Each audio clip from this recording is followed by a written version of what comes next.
All right, guys, this is a Let It Out on a Comics Cast. We're back on our next show, which is our live show every Sunday, 10 o'clock a.m. Pacific Standard Time. So if you guys are following us on YouTube, thank you. Go ahead and leave us a like and a comment. What's really cool about this show is that you guys have a chance to draw along with the artist, take a photo, put it in our Facebook page, and we'll put it up live during the show. So I'm here with Gerald, which is Gerald. This is Gerald's show, but I guess I'm commandeered the lead role here a little bit. Happy to be here, and yeah, go ahead and switch it. But yeah, we're gonna have a great show. As always, we always have great, amazing indie creators on this show. Vic's on here commenting from YouTube. Thank you very much. And Roy's hanging out. Hey, Roy. And then everyone's just showing the love for the guest that's going to be here. So we have Phillip Russertt on here with his artist, Ricardo Silva. So there's going to be maybe a little bit of language barrier here a little bit, but we'll talk slower. Everything's going to be great. It's going to be a great show. He's an amazing artist. He worked on Phil Russertt's first book, Tragedy. The amazing elements on that book were just great. Great covers, great interiors. It was phenomenally written. Phil's a good friend of mine as well as Gerald's, and I'm happy to have him back on.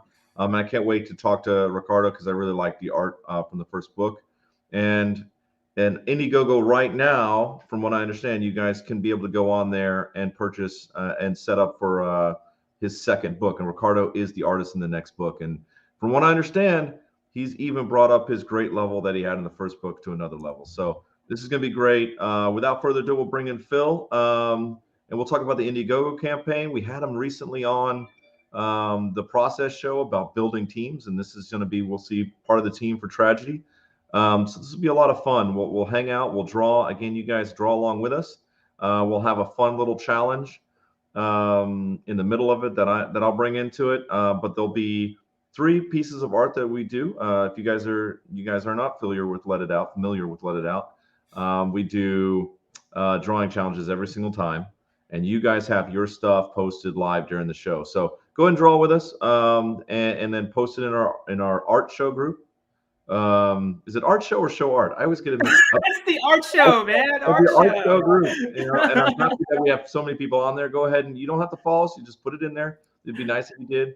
But again, we're trying to get our bump our numbers up on YouTube. So if you can swing by there, throw a comment on there, follow us there. Help us out, and then we'll be able to have a wider space to be able to assist creators that come on the show. So that being said, we have YouTube, we have Facebook and Instagram, as well as Twitch.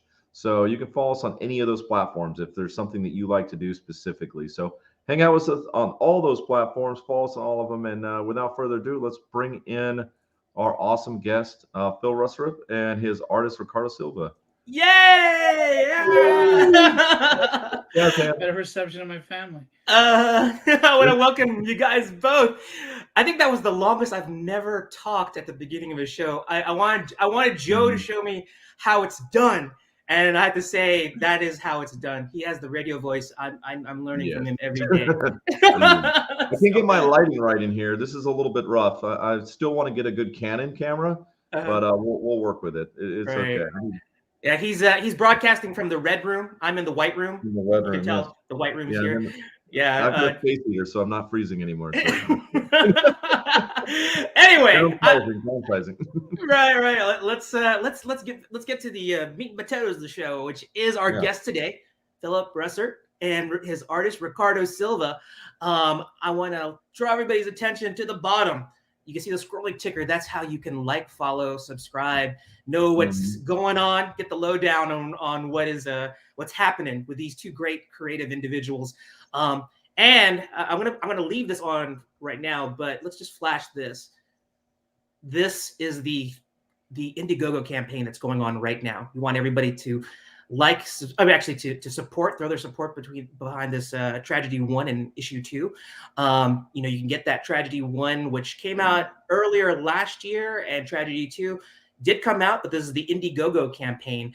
And we got some really cool news to mention, something about some new developments that are happening in the Tragedy universe. And Phillip is Phil's gonna tell us. I know that he lectured me yesterday when I called him Phillip. He says, Man, don't want you to sound like my mom, who well, yeah. uses. Sounds like I'm being scolded. Yeah, If my middle name comes out, Come I go on, to I don't hide. want to hear it anymore. Yes, You're yes. Phillip Michael, and I hide. Oh, Phil. Oh, I didn't know that was your middle name, Phillip Michael. Yeah. Oh, okay. Well, now we know. Now we know. So, hey, well, anyway, let's get into this because we want our audience to know more about Phil and Ricardo, and I want everybody to not go there right now, but take note of these links. You know what? I'm going to say this again, and I always have to correct Gerald on this. This is his show, but I don't care.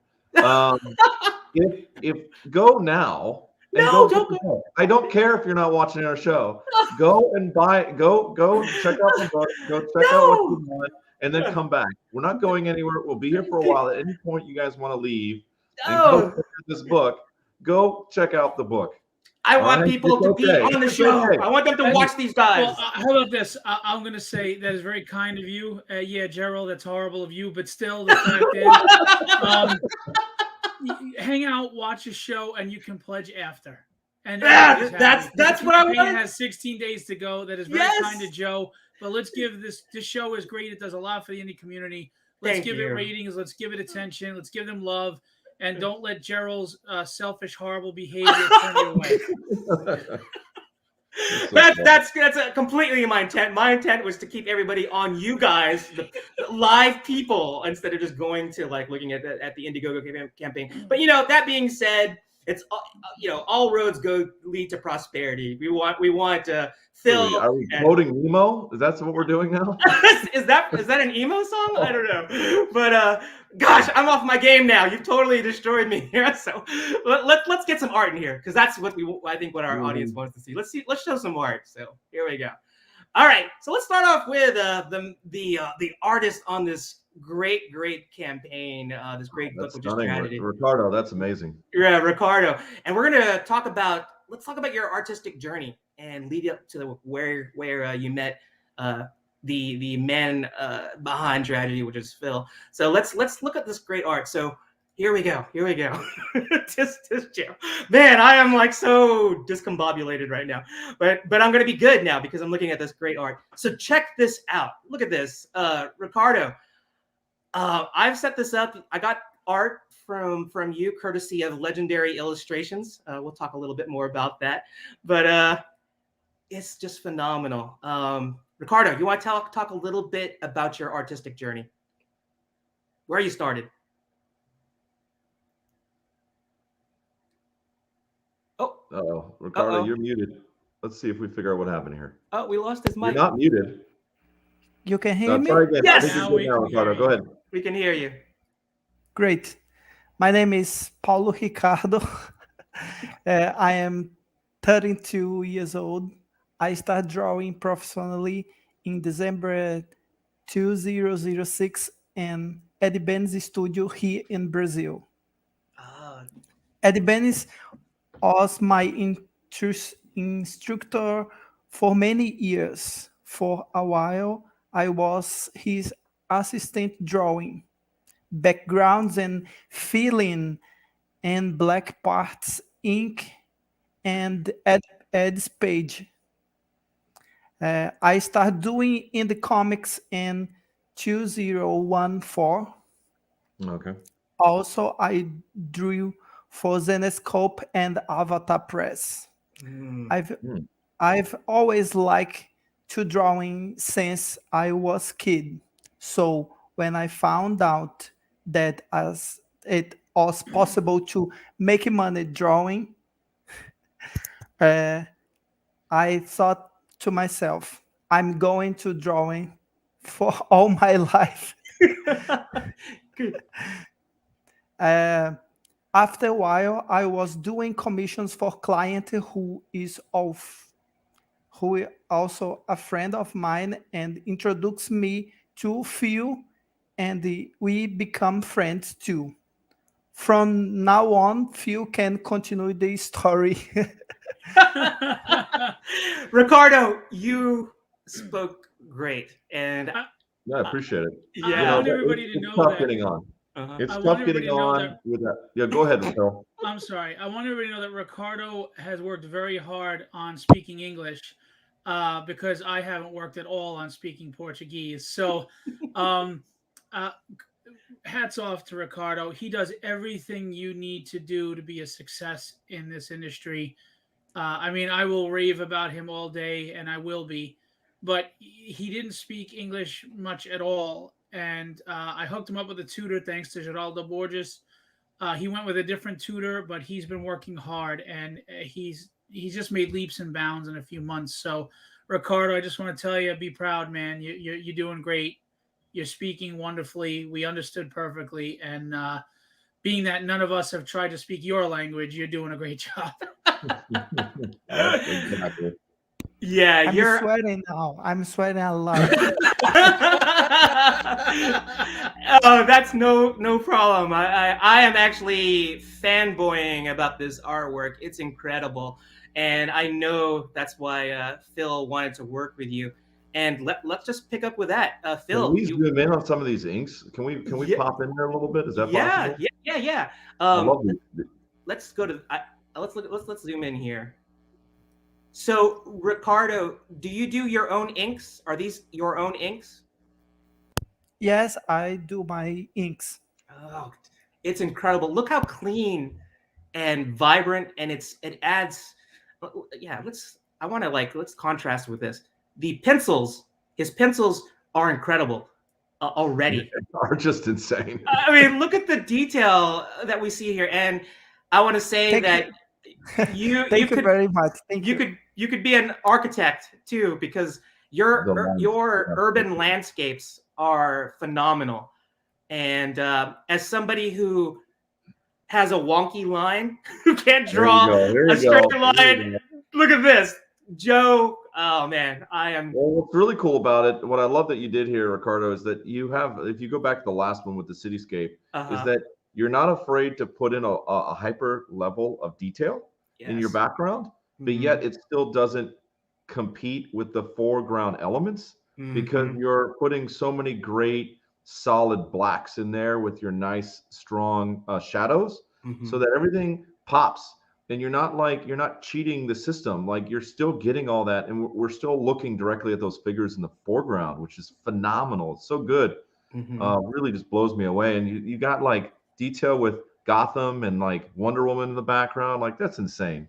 Yeah. I'm just throwing away all my pencils, and I'm just gonna watch you, and that's all I'm gonna do from now on. Yeah, I definitely get like a George Perez vibe from this. Yeah.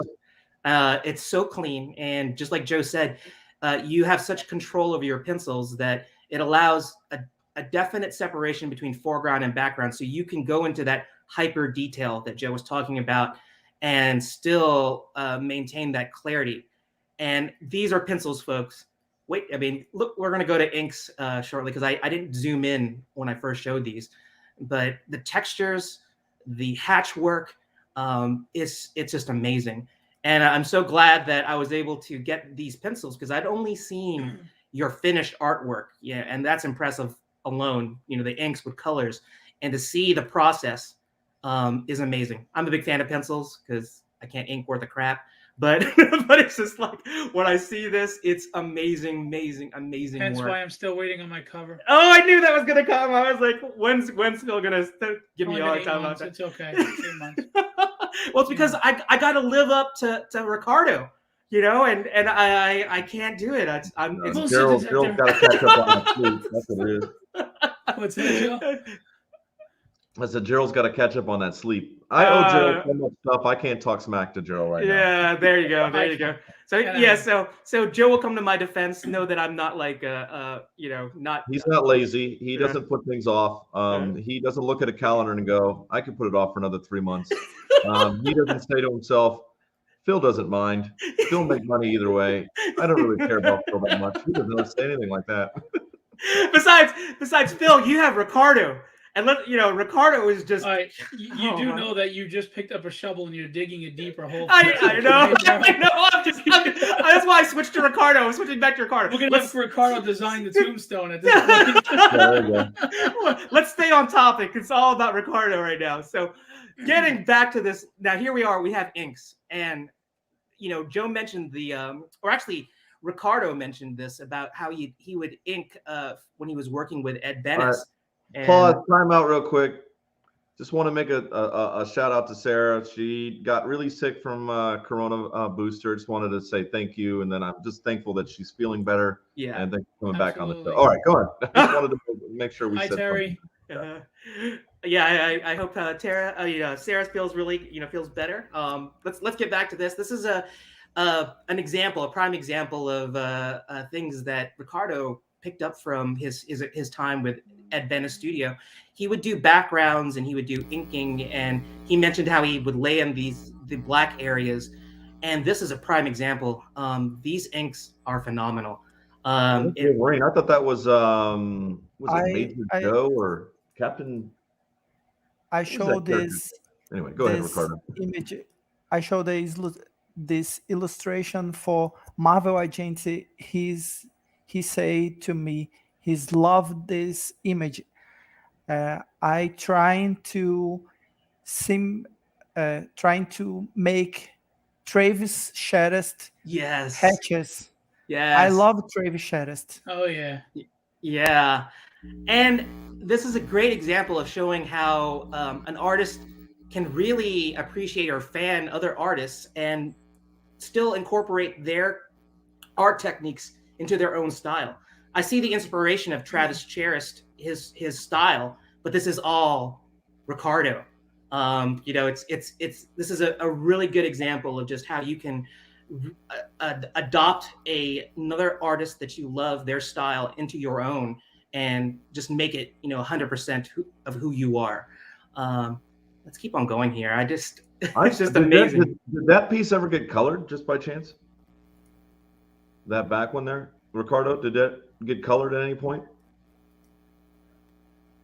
Did they color it? No. Okay. No, that's a shame. We need to we need to get this colored. That just looks to me like, because the way you inked it and everything, Ricardo, I love how you can see that there's multiple light sources. And I would just be like that. This piece to me, just screams that it could be done and colored 100 different ways. You have so many different talented colors. Do this amazing in 1,000 different ways. You open the Pandora's box with this one, just the way it's laid out. It's just, this thing is stunning. I love it. Yeah, I look at this piece and Ricardo, I don't know if you watched that movie Saving Private Ryan, and with Tom Hanks. It's like if you could insert these characters into Saving Private Ryan, it would fit in there. Yeah, exactly. Captain America. Well, no, Tom Hanks would not be Captain America, but no, sorry. But all right. So here we have more DC love, and it's just, I can't get over it. I can definitely see what caught Phil's eye, and I think this would be a good segue to hear a little bit from Phil. Phil has his own rep agency. I mentioned it a little earlier. It was in the bio description, and that's Legendary Illustrations. But I'm just going to hand the mic over to you, Phil. Let's hear your take on, how you came to meet Ricardo. Well, I'm a big art fan, as you know. Look behind me. So I'm always on Instagram and Facebook and stuff, and just checking out new artists. Anytime someone posts an artist, I click link, check it out, and I came across Ricardo a few years ago, and I was following him. I was friends with him on Facebook and Instagram, but we never interacted. Someone who was getting a lot of artwork from him, who was a friend of mine, said, "Hey, have you ever seen this guy's work?" And I was like, "Yeah, actually, I'm friends with him." And I was like, "And he's really talented." And we were talking, and my friend just kept showing commissions that he was doing. And Ricardo did a Nightcrawler as a Jedi for me. What? That is amazing. He's got the double sword, Darth Maul with the hood, and then his tail is holding a lightsaber. It's just so good. What? So I decided I was going to be a rep. I remember. Yeah. We got to see that art piece. I decided I was going to be a rep, and to be honest with you, he was the first person I reached out to as far as being a rep. The first artist, I had a colorist I reached out to, and he had just recently gone on his own, so it was kind of like the perfect timing. Not to sound corny, but I think things happen for a reason all the time. Fate. Destiny. And I just happened to have approached him at the time that he was on his own, and we had a video conference. At the time, he spoke less English, and Susie, his wife, she's an awesome person, translated, and we agreed on the terms. And he came on with Legendary Illustrations, and I got him work right away. I mean, he was working with Marat Michaels and a bunch of other people, and I have to tell you, he is an amazing artist to work with. I mean, sometimes you'll run into a great talent, but there's ego, or there's flakiness, or there's just there's a lack of professionalism sometimes. He has everything. There's no ego. If you have an edit, if you have a request, he just wants the best book out there possible. And he has become a friend. I mean, he's going to be here in October at Breaking Bread, staying at our house for a couple of weeks.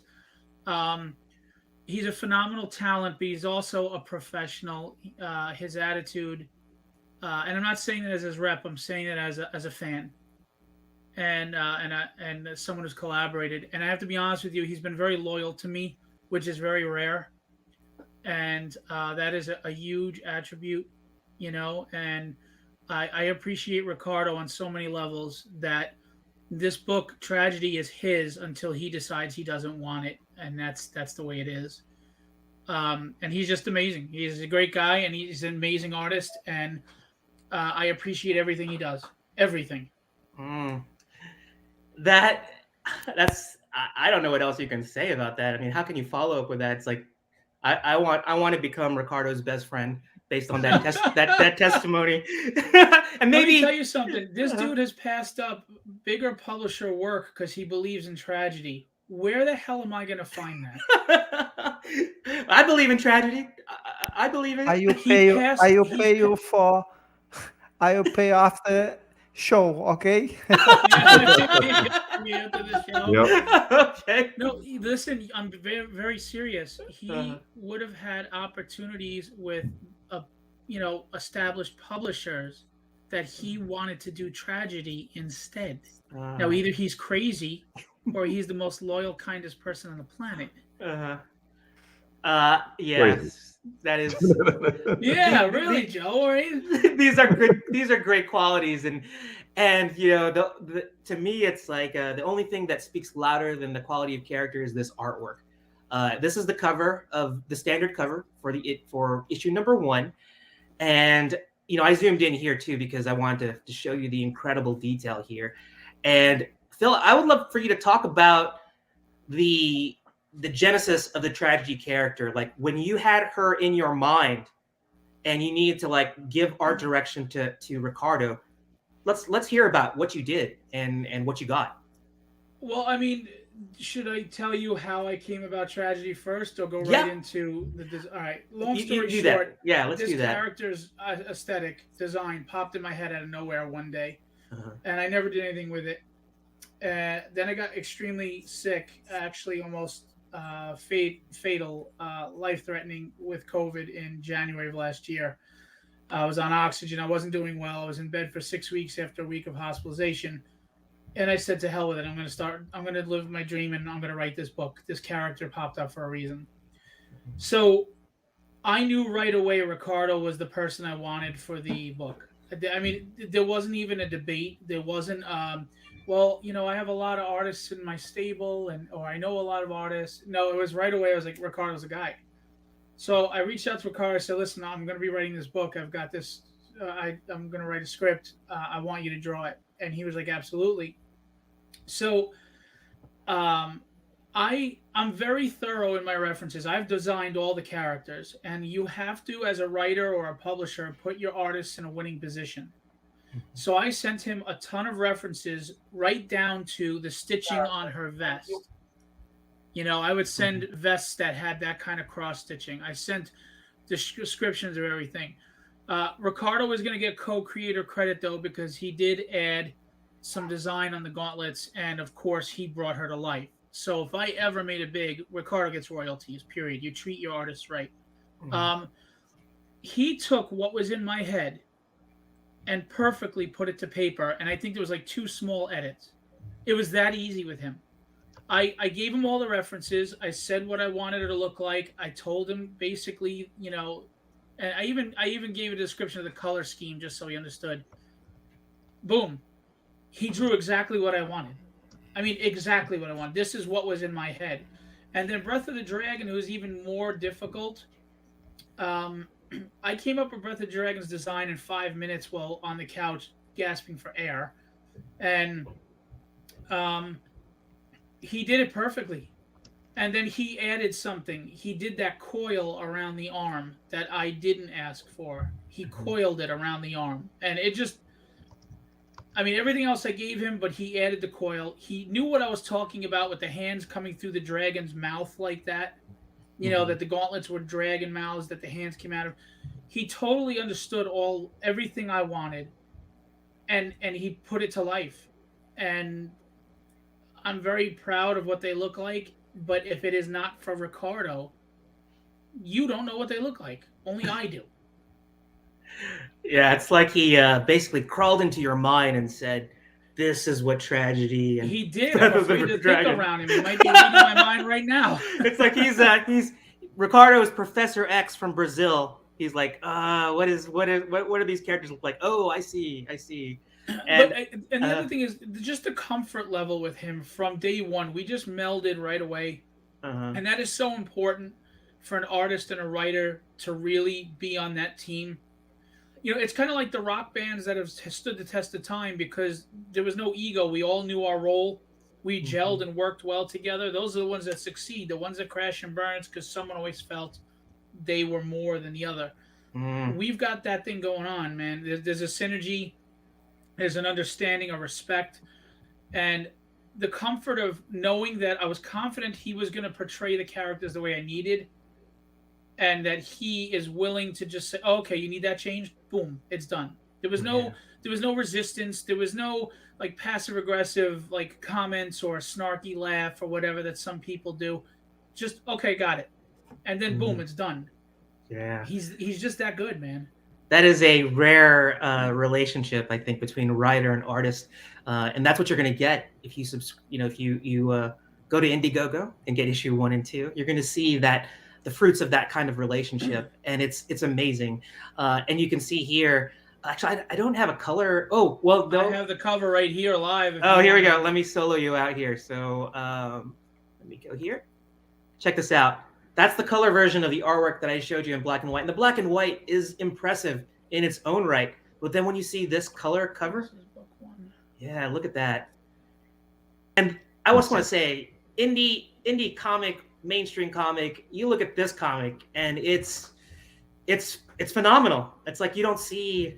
I think that there's stereotypes about indie comics in terms of like maybe they don't measure up to like mainstream. Not the case with Tragedy. You know, you see the quality, you know, you see the quality and you see the passion that's put into this book. And that's a rare thing. And I just want to say that, I could be the best writer in the world, which I'm not, but I could be, and it wouldn't matter unless you look at that art and you say, this looks interesting. That's comics are a visual medium. And this is why I have such a great deal of respect for artists. It doesn't matter how well I write. They're not looking at my writing when it's on the bookshelf. They're looking at that picture right there. And he's the one who brings people in to read my book. And then I'm the one who keeps them around. Right. Yeah.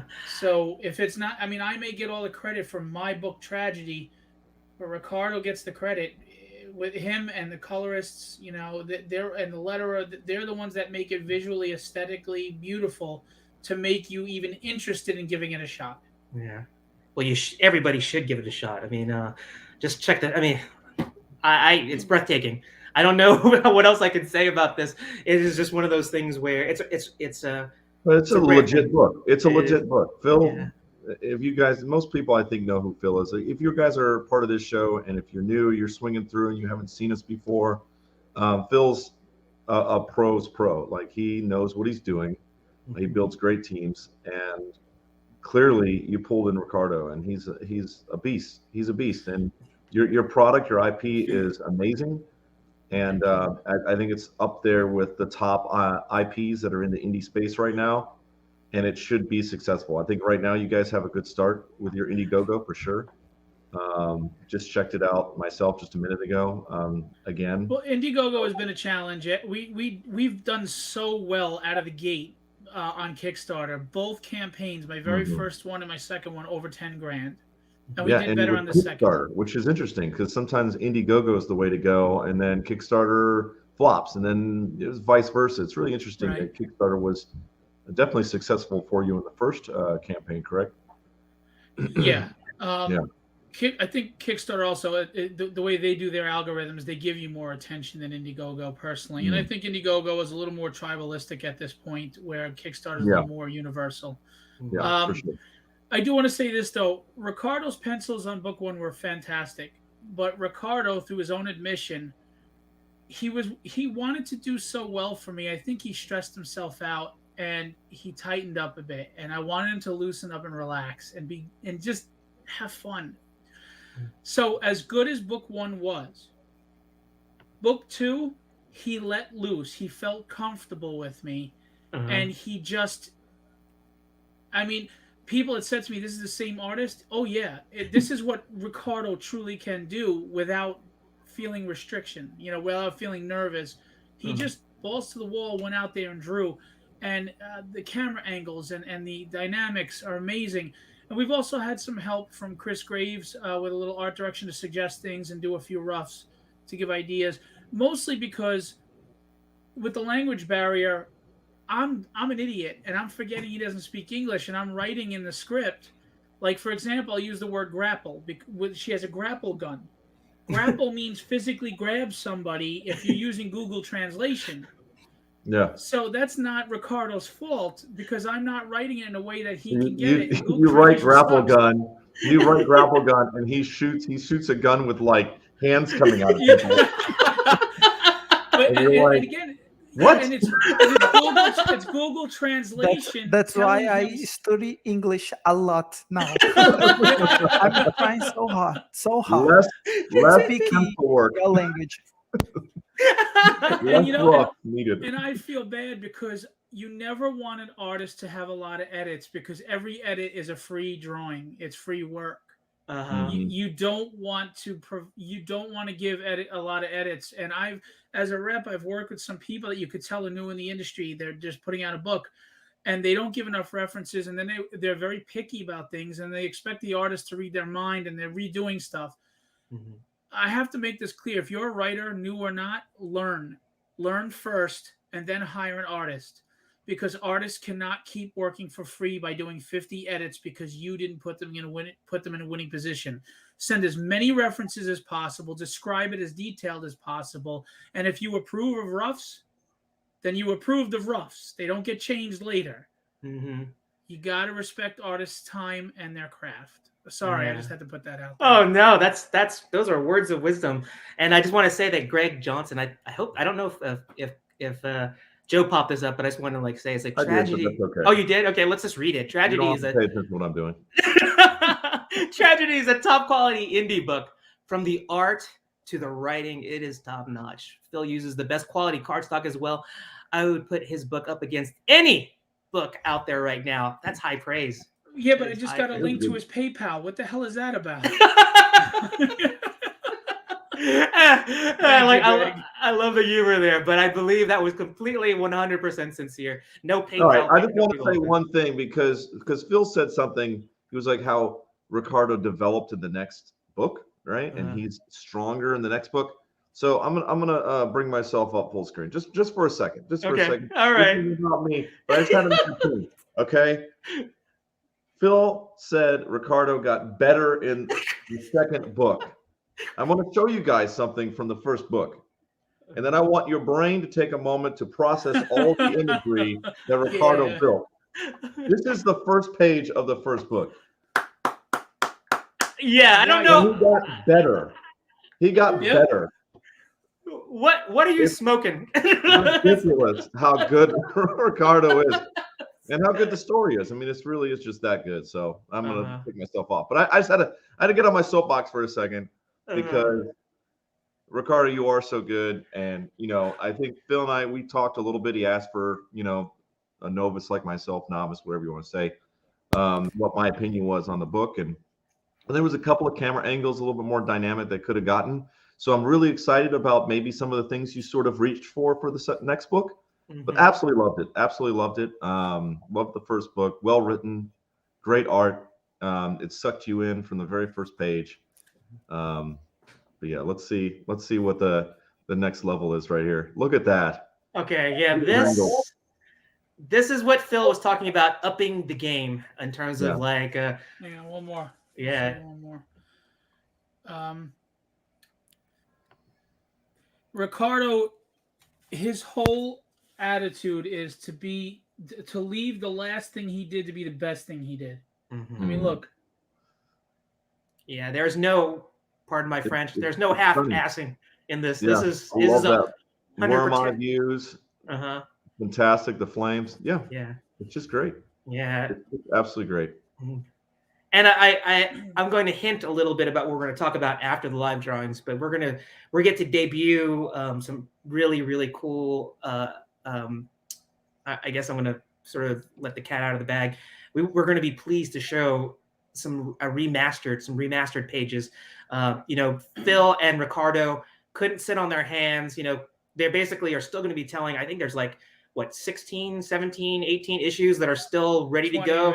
20. There's 20, but they don't rest on their success. They want to like improve. Now that the chemistry and that relationship is so much stronger. They are remastering some pages from issue 1, and we're going to preview some of those. But we want you to stay on the show, so we're going to show this a little later on. So right now, I think this is a perfect segue going into our first live drawing challenge, and that live drawing is going to be the picture that you see right here, which is Tragedy herself.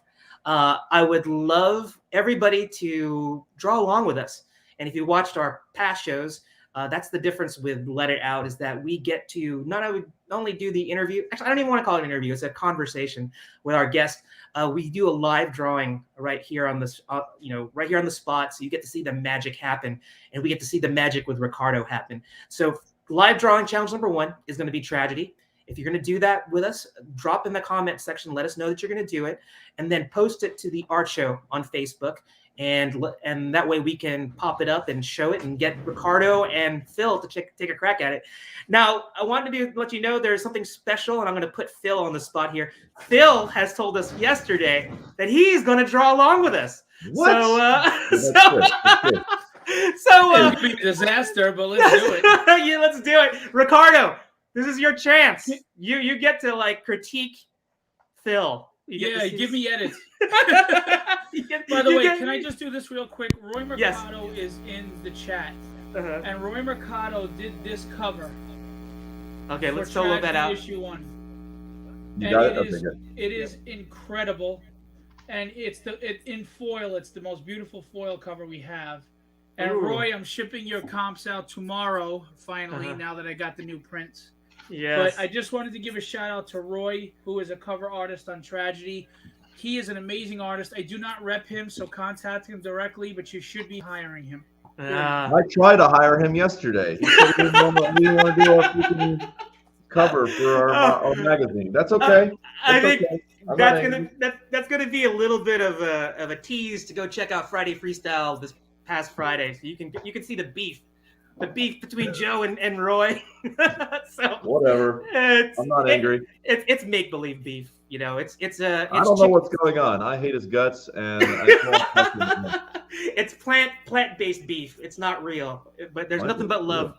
Nothing but love between Roy and Joe. But hey, so do the screen capture, and we're gonna Ricardo, if you want to go ahead and switch to your art cam.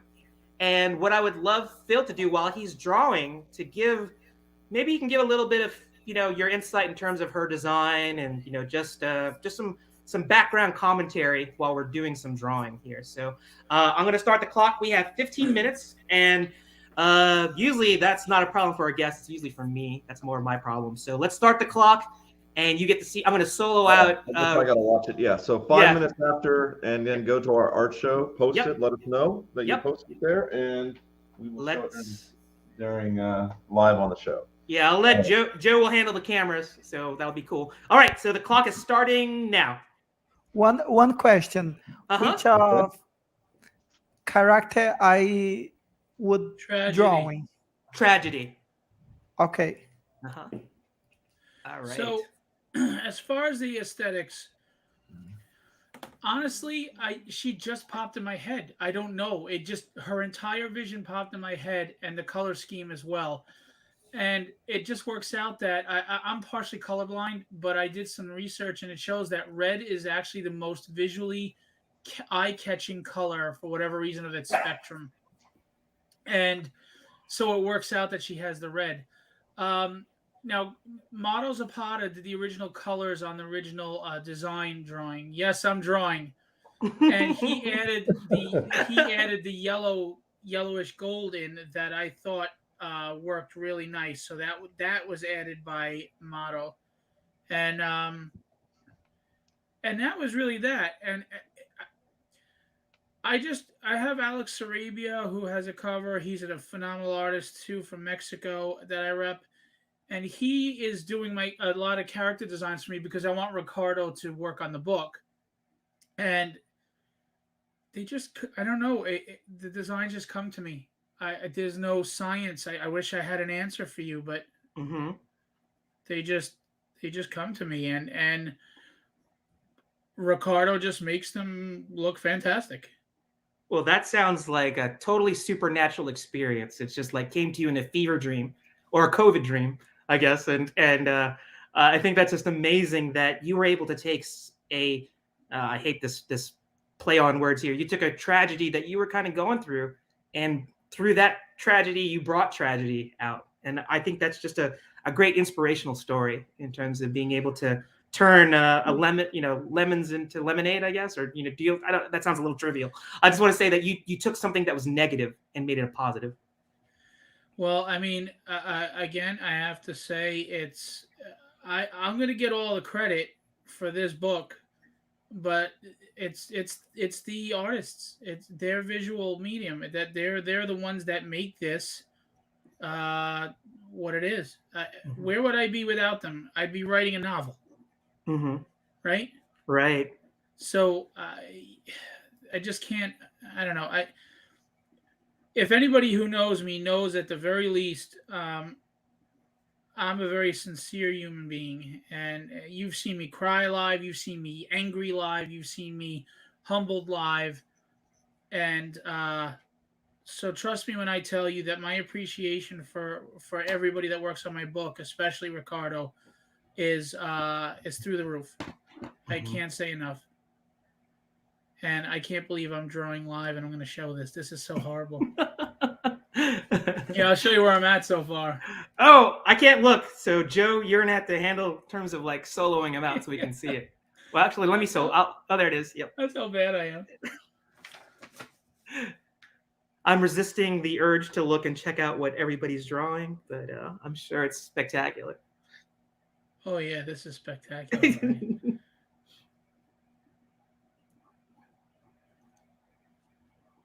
So you're saying the color scheme was because you're colorblind? That's the reason why you picked the red colors? No, or? it just happened to be what popped up in my head, but it works out that red is, considered the highest color on the spectrum for garnering attention. Right.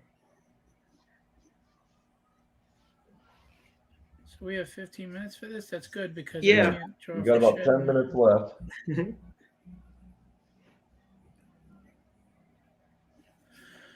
Wow, this is so bad. So let's talk a little bit about tragedy too, in terms of like, for those who haven't read issue 1 yet, in terms of her background, you want to talk a little bit about, without obviously spoiling anything, but if you want to like maybe go into some detail about who she is and why she came to be, or how she came to be. Before I do that, Ricardo, save this drawing because I'm going to want to buy it off of you, what you're doing right now. So, I mean, I've gone over this a lot, and I don't want to bore your viewers that have seen this a million times, so I'll try to be abridged with it. But tragedy is basically, an homage to every woman I've ever met in my life, in the sense that I've never met a woman who understood how strong she was, how powerful she was, how beautiful she was, how capable she was, how intelligent she was. We all struggle with insecurities, but let's face it, in this society, men are supposed to kind of not show that side. Women struggle with a lot of things where they think about a million things every day from day one. What's my first job going to be? Do I look good in this dress? Who am I going to marry? Who's my first boyfriend? Blah, blah, blah, and all these things, and they go crazy. And I wanted to make a character that, because I have 2 little girls, that was relatable to the sense that it showed you that women don't understand how powerful they are. This character is very human in the sense that she has father issues because her father was murdered, and her adoptive father is a sociopath who uses her. She still needs and wants his respect, even though she knows she shouldn't, and it creates this vicious cycle to where she starts to hate herself for needing and wanting his respect when she knows she shouldn't. She knows what he is logically, but emotionally she's not tying that together. She's also dealing with a life that she doesn't want. It was stolen from her. I mean, how many of us wake up every day and we're working a job we don't like, or whatever the case may be, and we just want to kind of curl back up under the covers. We just don't want to face the day because it's not what we want in life. And you start to doubt that you'll ever have what you want in life, or that you even deserve it, or where would I even start to get it? Mm-hmm. She deals with that too. But while she's dealing with that, she's a badass who's fighting superhumans and rival mafias and gangs, and there's Chinese mysticism and magic. Book 1 is a very kind of quick peek into the characters through dialogue and some great action pieces. Book 2 fleshes out some more. Look at that! Wow. Book 2 fleshes out more of the surrounding characters. Book 1 has a really shocking ending that surprised a lot of people, a cliffhanger. And book 2, I do a little writing thing that kind of people love and at the same time want to kill me for, but because maybe you don't get everything you wanted right away. Because this is a long haul. This is a book that I've got stories through 50 issues already in my head, and I've already written 20. It's ongoing until I feel I can't give you a quality story anymore, and then I know how it's going to end. I also got tired of books where the good guy, you can't really relate to the good guy because they're always winning. I always use He-Man as the example because Skeletor is such a puss. I mean, he cackles and he runs off with his tail between his legs. Well, how heroic is Buster Brown? I mean, He-Man, when he always wins. It's easy. Mm-hmm. He's never tested. We are tested every day of our lives. We have ups, we have downs, we have victories, we have failures. We get kicked in the teeth sometimes when we're down, and sometimes we feel like we're on top of the world. And that's what this character is, and this is what you're going to experience, and you're going to feel when you read it. You're going to experience her triumphs and her victories, and you're also going to feel those down moments. She gets into a fight for her life. No, she's not going out and just having dinner like nothing happened after. This is like serious stuff. Mm-hmm. And her strength isn't that she wins every fight. It's that she gets up and fights anyway. Isn't that our strength? Yeah. It's beautiful. That's good. I mean, that's a good point. That's what you got to do. You got to have a relatable character, and that's one of the biggest issues right now with so many things. But have you noticed that with indie things, or are you talking like more mainstream? Because obviously this was something that inspired you to make something that was more relatable for your kids, for you. Is it something that you're noticing that's mainstream driven, or are you noticing it's an issue also with the indie community? Honestly, and I don't mean this to crap on anybody else because I don't pretend to think I'm the best, and there's books that are amazing out there. But I do think, for the most part, I don't think people are writing characters that are relatable on a human level anymore.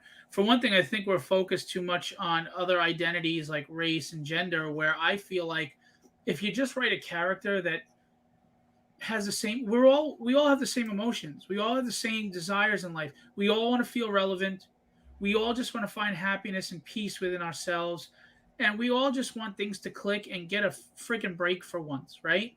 Yeah. So it doesn't matter what gender you are, what race you are. If you can write that in a character, you can all relate, because at the end of the day, we're the human race.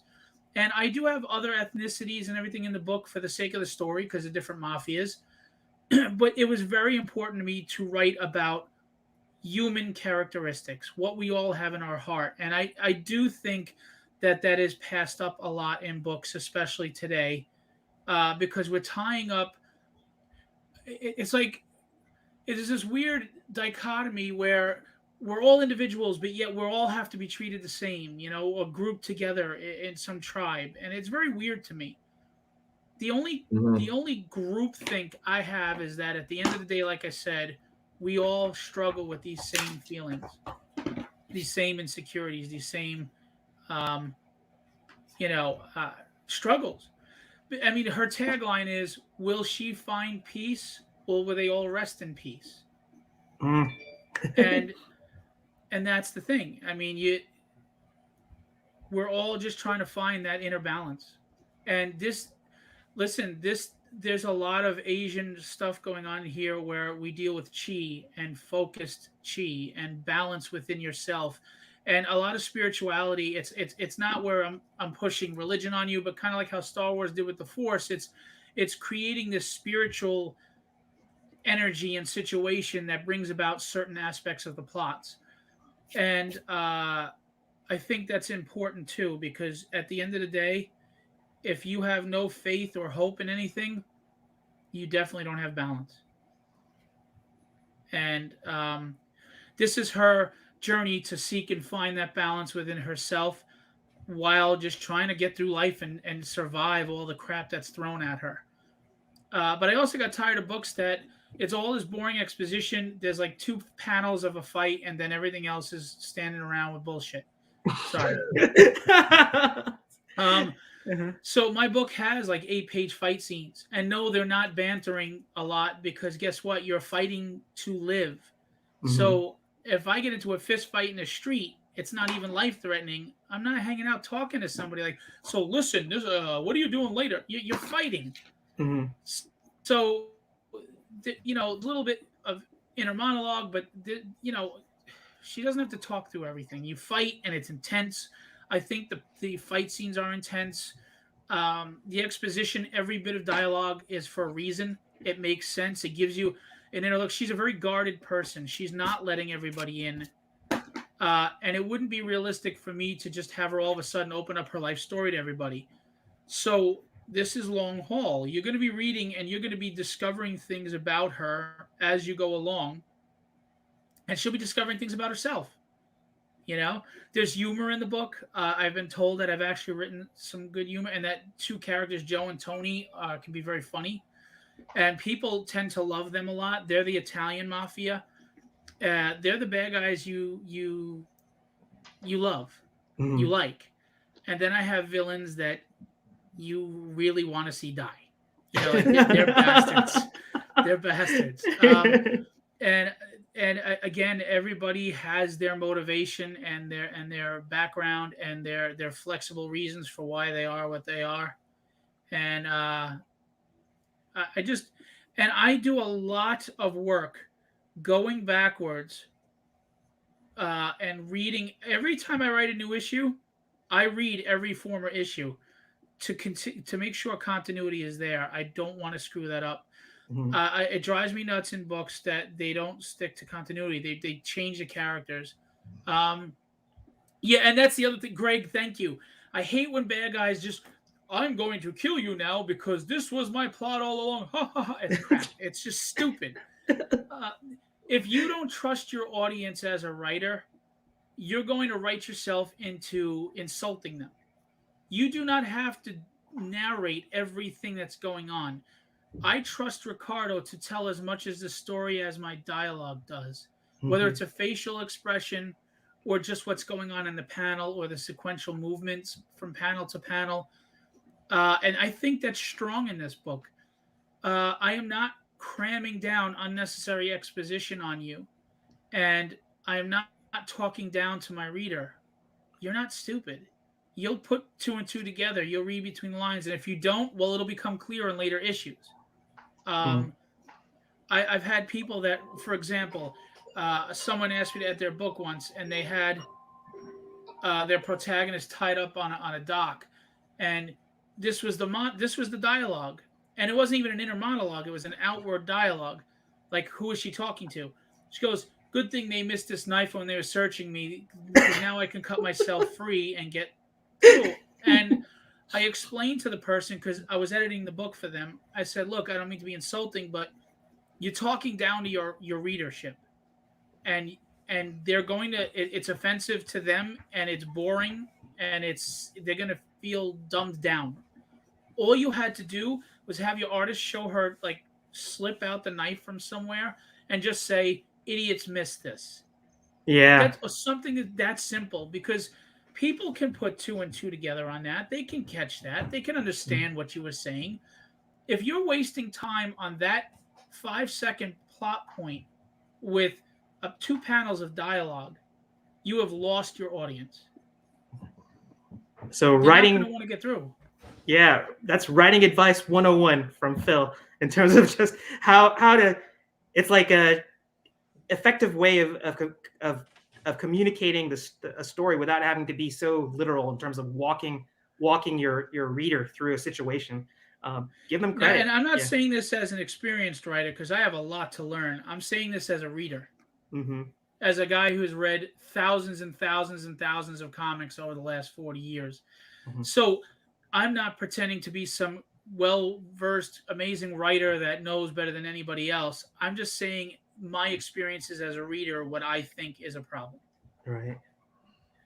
So on that note, I want to let everybody know that the timer has actually expired. But it's up to Ricardo. If are you at a point where we can show the artwork, Ricardo, or do you need a little bit more time? I'm finished. You're finished? All right, yeah. Okay. All right. Okay, pencils down. Let's Can you hear me? Yes, we can. We got you. All right. Here. We got Phil. We got Phil. We had him soloed. Do you want to show yours first, Phil? There we go. There we go.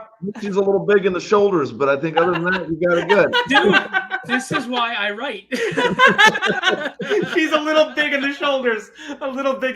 That's classic. That's Joe why right I write. I think it looks great. I'm loving Ricardo. Let me pull Ricardo's up. Let's make him solo. I will give this away free to anybody with the purchase of the book. Look at that. That's what he did in 15 minutes. Are you freaking kidding me? He was inking already, Ricardo. 15 minutes. Good job. Save that for me, Ricardo. I'm gonna buy that from you. Save that. Yeah, that looks great. Save that. Absolutely gorgeous. Thanks, Good Ricardo. job. Thank you for drawing along. All right, let's go ahead and pop Thank you down. for kind words, man. Thank you. Oh, Save this. I'm gonna buy it from you. You keep it. Don't all right. it out. Let's see if anybody drew in the. All right. Well, I'm gonna do one quick thing. I'll show mine. Let me see you because guys, I decided to throw some ink down, but it's not good. And then I'll check Facebook real quick, see if anybody did it. Okay. This one's mine. And it's not. The ink is still wet, so you can't even see it. Oh, whatever. Go. Nice. There you go. Nice. Yeah. And Joe said he wasn't going to draw. Man. I don't know. I mean, Joe's sitting around not doing anything. Joe's talented, and I wish he didn't trash that piece that he did the first time. All right. Let me check Gerald, what'd you do? You guys continue chatting. Let's go show Gerald's real quick. While I check Facebook to see if we got any. Do you have your art cam up? Yes, you do. Boom. Yeah. All right. All right. Wow, So that's great. Buddy. That's great. I love Gerald, it. I'm gonna buy that off of you. Very good. Very good. After it gets inked. Yeah, well, after it gets now you No, look at because then like my cover, it'll be 8 months from now. Hey, I showed you where I was at with it. It's not like Just, it's I'm serious. As pencils, I would buy it the way it is. Really? Yeah. I want everybody to know this is what a wonky non-Ricardo line looks like. Right. If you want tight pencils, go to Ricardo. All right, forgive me for being a rude guest. Shut up, Gerald. All right, Gerald can draw. He's talented. His self-deprecation, as much as boring. It seems humble, it's getting really played out. Okay, all right, whatever you say. But hopefully there was this is a very good idea. I love this composition. You do? Oh, very good. That if Ricardo likes it, then I feel redeemed. To hell with Joe, though. Joe can I'm not gonna listen to Joe.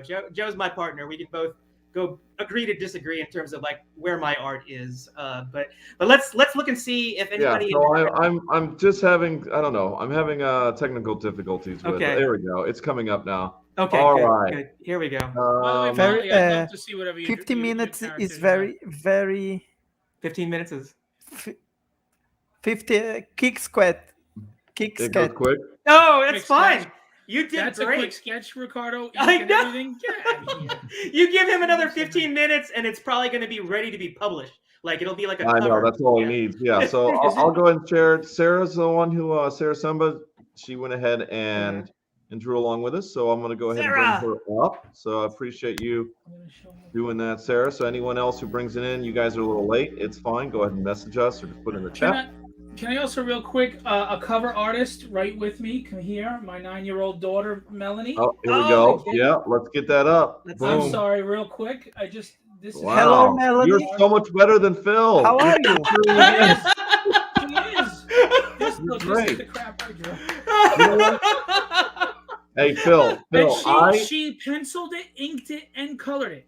Yes. Phil, this is what I want. This is what I would want. I want now I want my money back. So I just paid for Tragedy Issue 2. Can you get a cover of your daughter's work as a cover for one of your comics? I technically have those printed as covers. There's only like 10 in existence because we did family. There's a few left. But she is in the back of the book of art covers. So is my other daughter. I have an entire book of every single cover we've done with a new Chris Graves fold-out cover. And they're in the back. This is my 7-year-old daughter. And my wife is in here somewhere. My wife. I tell you, it's a family affair. Oh, let me. I have you soloed right now. Let's listen. My two passions are life. First, my family, and then tragedy. And why wouldn't I put them together? They're the two greatest things in my life. Family first, of course, but and I want tragedy to succeed. Mostly because I want to show my daughters that if you put the work in and you believe in yourself and you just keep chugging along, you can have the life you want. I need to teach that to them badly. And the second reason is I just love to make enough money off the comic to be home and be able to watch them grow up because, I work too much and I miss a lot. Wow. That's a great story. And you know what? Your story was so good that Joe left because I think he had to go cry in the corner and he didn't want to shed a tear because he was getting all emotional. So I don't know exactly what happened, but I'm sure he'll be right back. But that's a great. I've heard the story, and it never gets old because I love hearing the inspiration behind or the motivation behind your work. You want to leave a legacy, for your children, and allow them to see what hard work and dedication, can yield. And look, I think Joe's back from wiping his eyes. Oh. I got booted. He booted himself. How did that happen? I'm not crying. You're crying. Exactly. I watched a little bit of it on my phone. I was like, I can't see what he's telling me. It sounds like okay, he doesn't know what I said, Phil. Let's just keep it between us. By the way, we do video calls, just family to family, to say hi. Him and Ricardo and his wife Susie and his dog Marvel with the family. The kids love them. We talk all the time. They joke. You know, they're always kind to my children. So, I mean, really, Ricardo and Susie have become family with us. You know, and we look forward to seeing them in person. Yeah. That's a great story. I too. agree. You agree? You're just saying that because I put you on the spot. All right. So like, man, before we go on to the next challenge, I wanted to make sure that we had an opportunity to see Sarah's work that she put up on. Yeah. There we go. There we go. On our show for December, she put it up there. Tragedy. Very nice. Oh wow, really Sarah. nice. Beautiful, Sarah. 15 minutes is a tough call, and you always, you come with it. So I appreciate that. That's really good. Yeah. So Phil, Nice. if you want a Disney manga version of Tragedy, I strongly recommend you talk to Sarah. That's her speciality. So. All right. So he's 50 minutes is so hard. I'm sorry, so I forgot the paper for the challenges. Oh, Ricardo, what did you say? I didn't hear it. All right. 50 minutes is so hard. It so is, hard. but you make it look easy. Ricardo makes it look It's easy. so hard. By the way, here's my ink finished I know. piece. It's like, by the way, here's my cover, my finished cover. It's all done. Sorry, the backgrounds weren't done yet. Man, the lines is wrong. The line is trouble. By the way, do you like my invisible woman? It's perfect. Oh, good, right? All right, Joe.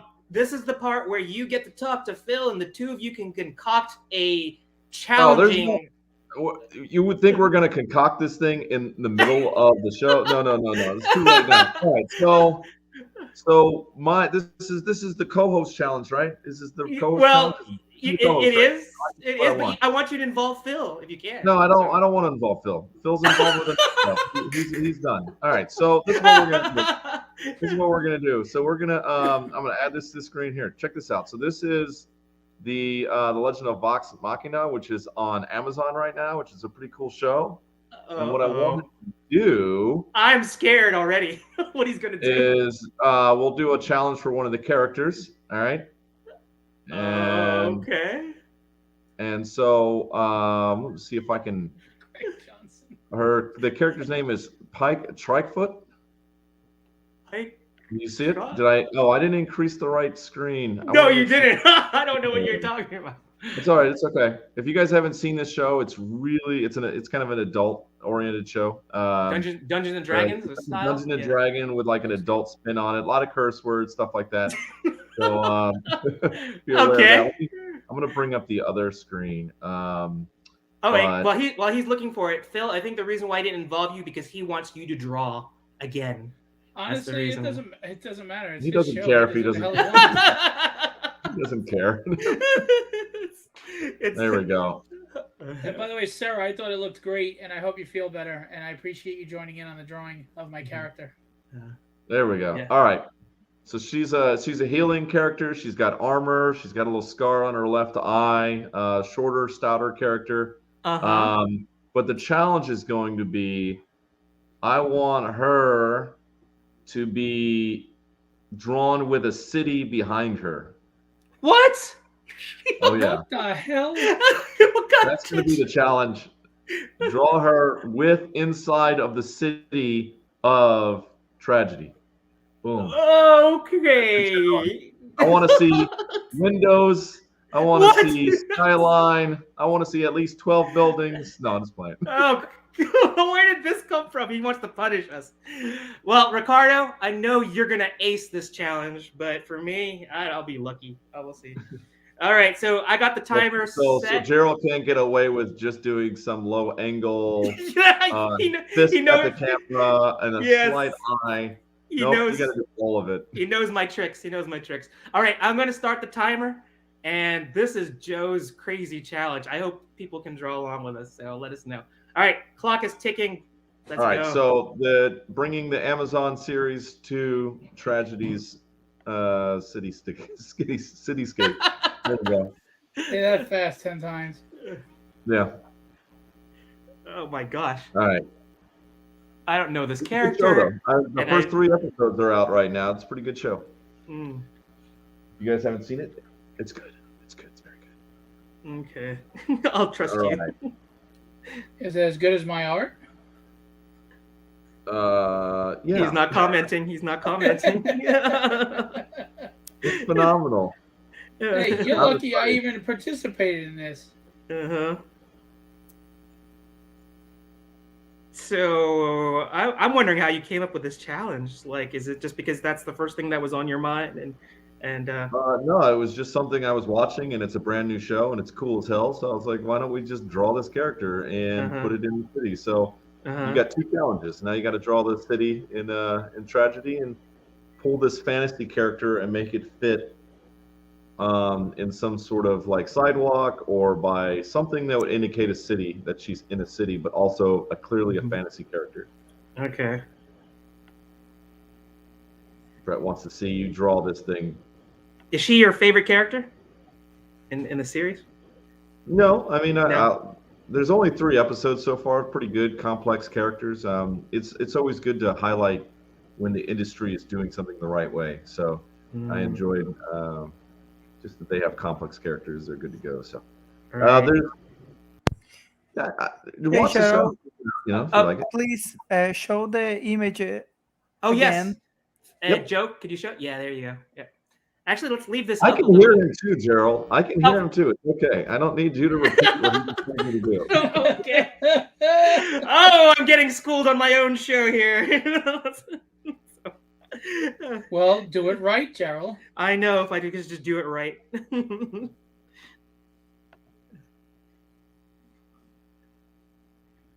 I gotta watch this show now. If it gets Joe's endorsement, it must be good, right? Correct.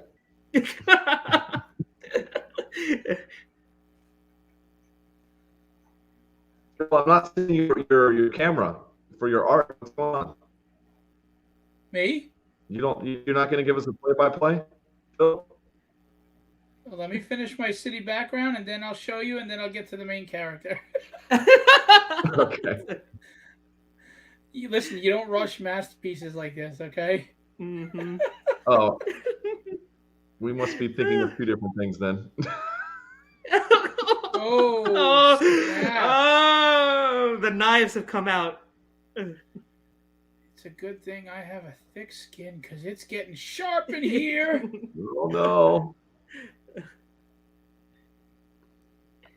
Give you guys an image of the character again. Yeah, my wife is so sweet because if I draw something, you could tell she knows it sucks, but she's like, "Oh no, that looks great. You did a great job." Like, you are full of crap. Yeah, my wife's like, you know what? You were awake the whole time. Good job. What? Not a compliment. You know, you look like a competent 4-year-old drew it. Congratulations. Oh, I love it. Did Logan draw that or did you? Oh. Yeah, don't cut on Logan like that. Well, I mean, I have been alive about 8 times longer than him. So she has a scar. Have they revealed where she got the scar in the series yet? She has a scar over her left eye. Is that what you said? You had a robo voice. Yeah, you had a little bit of a robo voice there. All right, now this is where I draw this awesome picture.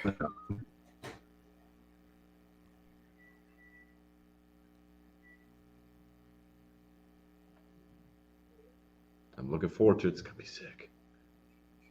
It's amazing. Yeah, I can't see her. I can't draw her if you don't show her to me. Joe just wants to solo you. Don't do that. I don't know, man. I like this. Wow, nice job.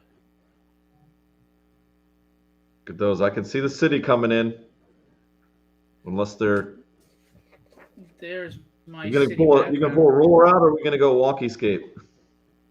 Who are you talking to? I'm talking to you. Wonky. I gotta stay wonky. Gotta keep it. All right. Over here. I love it. Looking great, bud. Oh man, killer. All right, I don't want to show too much of Ricardo.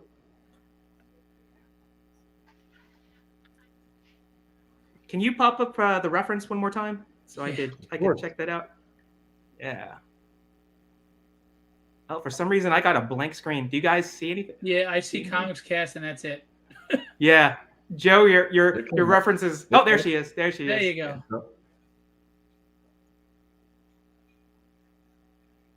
Gonna try and get her costume details real I'll quick. see if I can get a wider shot of her bad. so you guys can see the full costume here. Yeah. One sec. I got multiple angles here. So, Ricardo, are you a fan of Dungeons and Dragons? Do you like fantasy art? Yes, I love Dungeons and Dragons. Oh, you do. Because the art that was shared from Phil was mostly DC, Image, and things like that. Have you thought about maybe doing like more fantasy art if you're interested in that? Did I talk to? I might have talked to you guys. I'm drawing fantasy art a lot. I have a picture and Dungeons and Dragons a series TV old. I'd love to see it. I'd like to see it.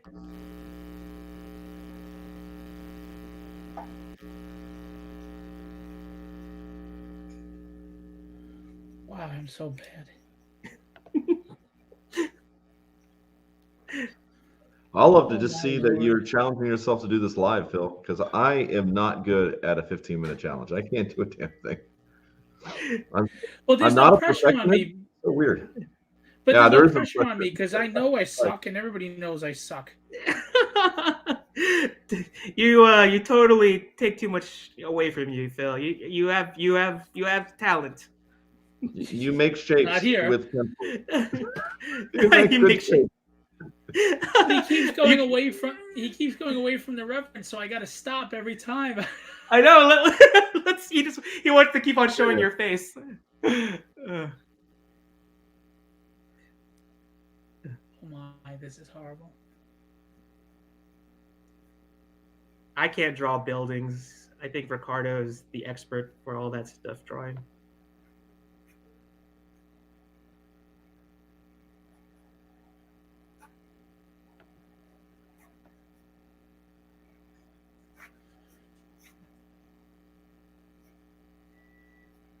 I never, ever liked drawing cityscapes.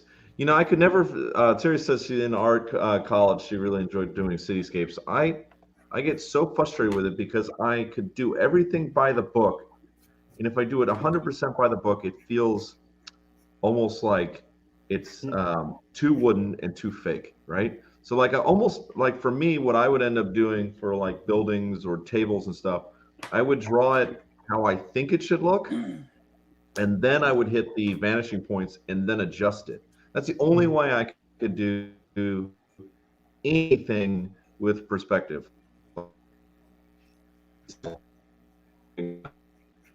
Oh, he's gone robo. Do you guys, are you hearing Joe's robo voice, Joe? Am I going in and out again? Yeah. Am I back? Yeah, I'm just you're I'm back using now. my phone in the hotspot, so it's getting lame.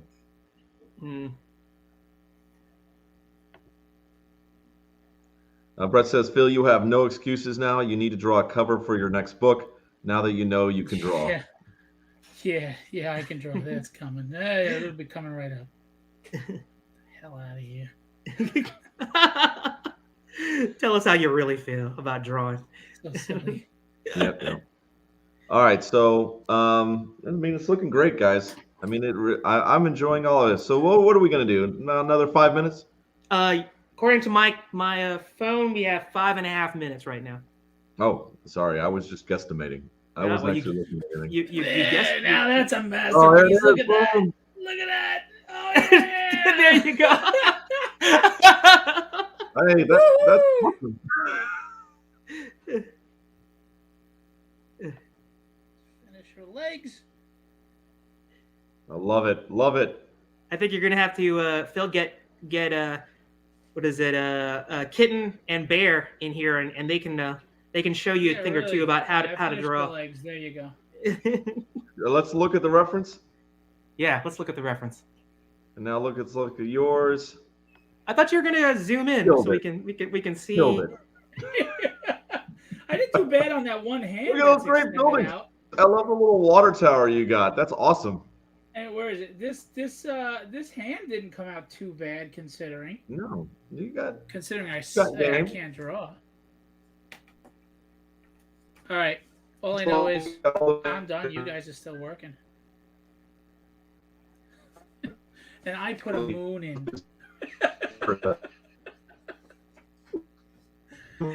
Yeah, I'll draw a car. All spells. Put a big moon in the background, and that'll fix everything, right? Yeah, exactly. There's some people that think that's what you do. Actually, put a big moon in it. You know, just put a perfectly placed rock in there. Just so you know, these original drawings I'm selling just $120 each. If you want it inked, that's an extra $90.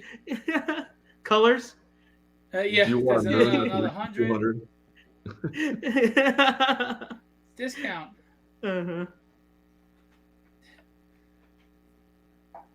Terry's being very sweet. I appreciate that, but no, it's not. I actually tried to draw the Uncanny X-Men issue 140 Wendigo from John Byrne. Uh-huh. And I thought I did. I mean, obviously it looks novice, big time, but it wasn't bad considering it's the first thing I ever tried to draw in my life. I had posted it a while ago. Uh-huh. I did a pretty good job on the foreshortening, but obviously it's still crap. I have to see that. I think you're gonna have to pull up that artwork, and we'll have to share it so everybody can check it out. By the time I find it, the show will be over. But at some point, don't tease us like that. Tell us about this great I'll art, and then post not show it to us. I'll post it. All right. So what are we at? We got a couple minutes. 2.5 minutes. You know your time right there. 2.5 minutes. I never carry a watch, so I look at the sun, and I just know the time. It's a gift. It's a deity thing.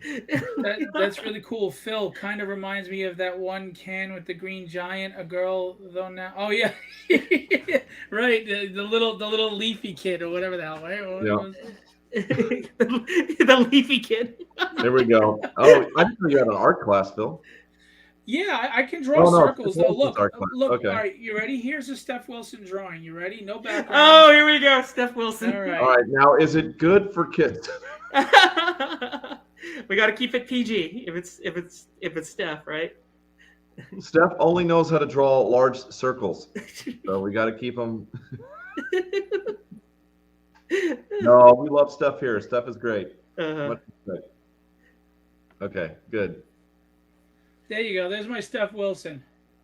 Oh, you did go to Steph Wilson's class. You better watch out, Steph. I think Phil's going to take some.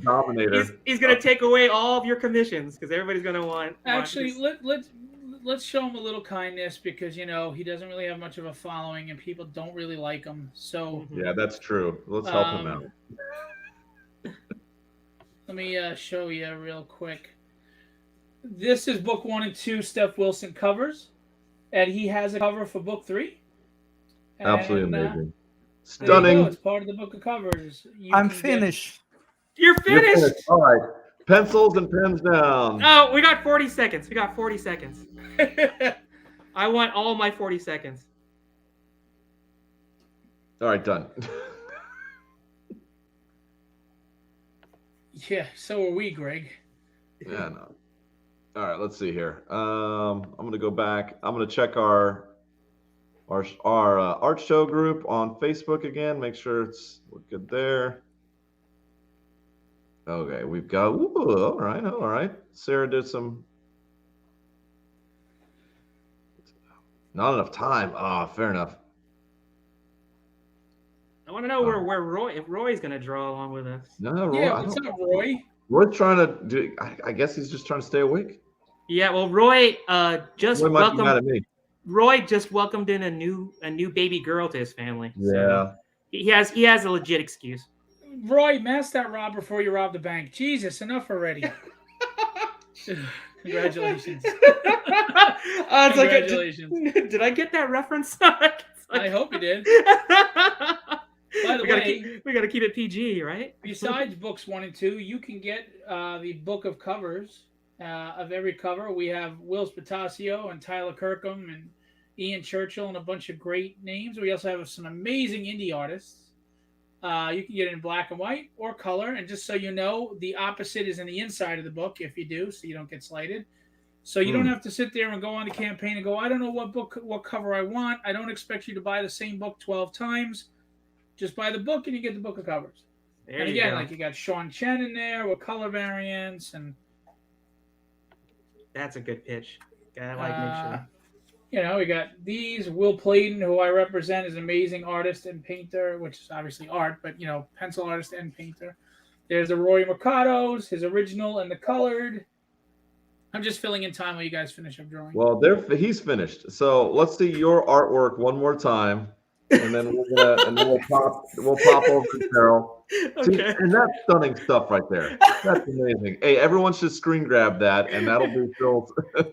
I think Vox Machina, they're going to be knocking down your door to say, we want Phil. Think they should. I love the star you got on there. All right, that's not even straight. All right, we'll go to Gerald's next. Boom. Oh, here we go. Nice work. Well thought out. Nice Love work. the angles. Yeah, I still have to do the worm's eye view, and I put the moon. There's a moon in there. And you too. stole the water tower from Phil. Yeah. I had to inspire you, Gerald. Well, I did sneak peek and saw what Phil was doing, and I said, you know what, I can't compete with that. I'm gonna stop drawing. You know, but hey, let's. Your buildings are adorable, Gerald. Adorable. That's what I shoot for. Well, when I draw a building, the first thing that comes to my mind is like, how can I make them adorable? Gerald is so awesome. Wait, I didn't even read. Go ahead, finish reading. You're slow. Go ahead. Gerald, yeah, I'm slow. Gerald is so awesome with his comps. Very creative as always. Thank you. The check is in the mail, Maverick. Thanks for saying those kind things. All right, we'll have one more. I'm going to share real quick, and then we'll go to Ricardo for the last one because we want to see what he came up with. Yeah, I want to see Ricardo. I want to see. I'll pull a quick Facebook poll from our art show group from Sarah. Molly, I know a lot of colorists. Let's see here. So many pages. All right. So many buttons. There it is. Sarah, I like it. I like that a lot. Looks great. It has like a video game cutscene look to it. It's like got a Sailor Moon inspired. Great. She got the moon in there, by the way, just for the record. Oh, what did you say, Ricardo? I didn't hear. Oh, I love the composition. I love this idea. Yes, me too. Yeah. All right. And those buildings don't just look adorable; they look really, really good. They look rugged. Yeah. Adorable. All right. All right. Let's pull up. All right, Ricardo, you're up. Ricardo, let's see this. I'm excited. What's it gonna look like? Do we have your art camera? He switches. Oh, okay. Oh gosh, I'm stopping. You know what, Joe? 15 minutes. Joe, I'm gonna leave. This is look at those buildings. 15 look at minutes. Look at that. Windows. I know. Jeez. Ricardo making it look easy. And look at the pose too. You capture the body language, just so laid back. Ricardo, I'm in awe. That looks awesome. Man, thank you very much. The credit goes to David Finch. I'm learning drawing, building with David Finch. I love art. David Finch. Yeah. Well, I think David Finch is going to have to take some tips from Ricardo, I think, because look at that. Just really good. And what I like about this piece, too, I like how he it almost looks like hazy atmospheric when it gets to the bottom of the buildings, where it goes into where her silhouette is. He did such a good job. Tower, though. Well, water tower. Who has water towers that look adorable? I'm the only one who has adorable water towers. But yeah, those. I think I'm influenced by Dweors from John Ottinger. That's what it is. Mm-hmm. I want to do that. But hey, yeah, this looks so good. Looks so good. Awesome. Thank you. That was great. All right. Thank you very much, man. Thank you very much. Awesome. All right. So, did anybody else draw along with us? Joe? No, that was Sarah. Sarah was the only one that put it up on the art show. Everybody else is just, it's too late around the world. It is what it is. Okay. Little, yeah. Look, I apologize if I've intimidated everyone to not want to draw. I can't help the God-given gift I have. But you should be inspired by me, not intimidated by me. Right. Use the other I word. Not intimidated, be inspired. Inspired. Upside down world. Listen, don't hate the player, hate the game. What? Okay? What did I do? It was my talent. I don't want to do anymore. What did Joe do? Yes, exactly. See, this is what I did. Listen, Maverick even says I'm killing it. You go, Maverick, and I hope you get that rest. Right. All right. So here we go. We're gonna go into our Roy. Roy, where are you? Come on, man. Draw along with us. Wait, we got. You didn't draw that last one? No, I did not draw the last one. No. Whoa! I want to focus on you guys. I want to you're making yes, exactly. Excuses. I could not be selfish enough to draw on that one. Come on, stop it. He was afraid. I feel bad every time I intimidate somebody. I'm here to inspire you, not stifle you. Hey, Marvel. Stifle. Oh, there's the dog himself, Marvel. Yeah, he's the most popular. Yeah, Marvel's most popular really dog. Did the drawing when the camera was off. It was Marvel drawing. Ricardo was getting a bite to eat. Alrighty, so we're gonna go into our third drawing challenge, and I think it's gonna be a real fun one, just because of just how intricate the costume details are on this. So let me add this to the stream. We are going to be doing Breath of the Dragon. And I tell you, I just wanted to show this line art because it's so impressive. Phil showed the actual cover with the colors earlier, but I think it'd be good just to show this black and white, because unless you're Ricardo, who will probably do pencils, inks, and maybe colors, in the 15 minutes that we have, it's just going to look really good. He might even letter it. Yeah, he might even letter it. He'll go ahead and slap in the trade dressing, and you can buy it, on the Indiegogo. It'll be another print tier. But I want everybody to take this in. The awesomeness that this character is, the design. I love the gauntlets, and just how that's incorporated. And he's Breath of the Dragon. If you didn't get all the dragon motifs that are in his armor, then note there's the gauntlets, there's the chest piece, there's the actual helmet. Yeah, it's Breath of the Dragon. And let's get everybody do a screen capture this if you're going to draw along with us. And this will give Phil, when he's doing his own version of it, he's going to let us know what his art direction was to Ricardo, and maybe let us in on some inside, superpowers that this guy has, aside from being expertly, designed. He has some new powers that were revealed. So anyway, I'm going to get the clock ready to go, and 15 minutes. Do the screen capture if you want to draw Breath of the Dragon, and let's get this party started. All right, here we go.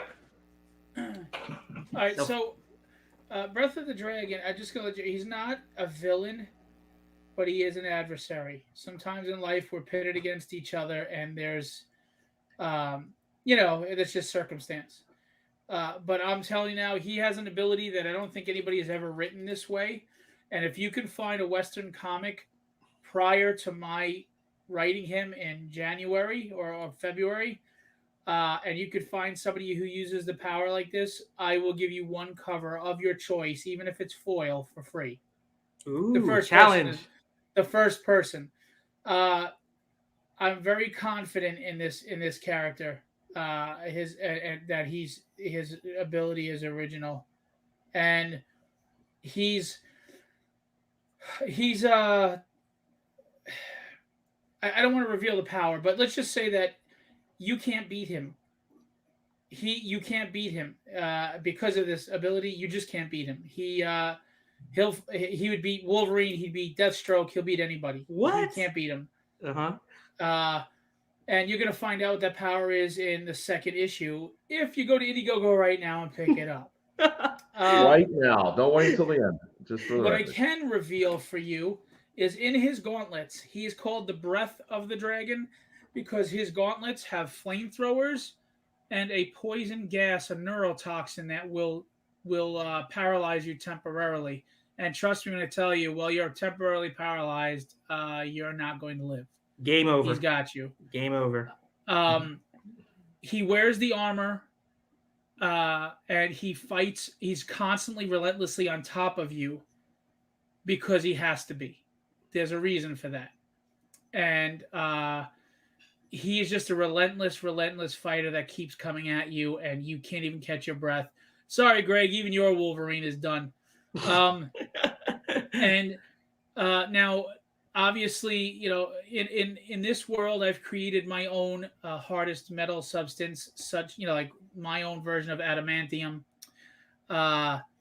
It's called baronium, and I actually researched baronium is the strongest substance on Earth. It is a metal and a diamond together. Oh, I didn't know about that. So yeah, so I did some research and came up with a metal based on certain reality, and so that's the deal.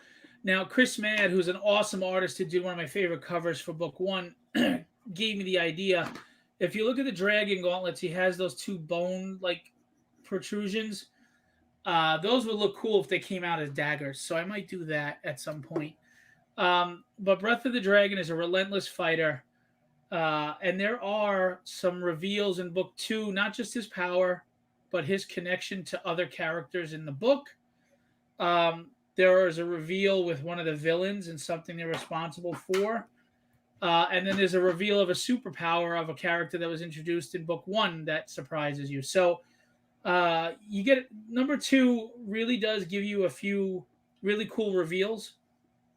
And all right, I'm going to tell this story quickly because I don't know who's heard it before. My father is the baddest mamma jamma on the planet. He is brutally honest. He's downright mean. He's a very hard man. This was a man who thought that at 9 years old, I was a man now and I could take care of myself. He is not a joke. He was a very physically imposing man. The guy, Tony, in the book, who's 6'8" and 3-something, and he's super strong, is based on my friend of 40 years, Anthony. And Anthony is actually 6'5" and probably about 320, 360. He was afraid of my father.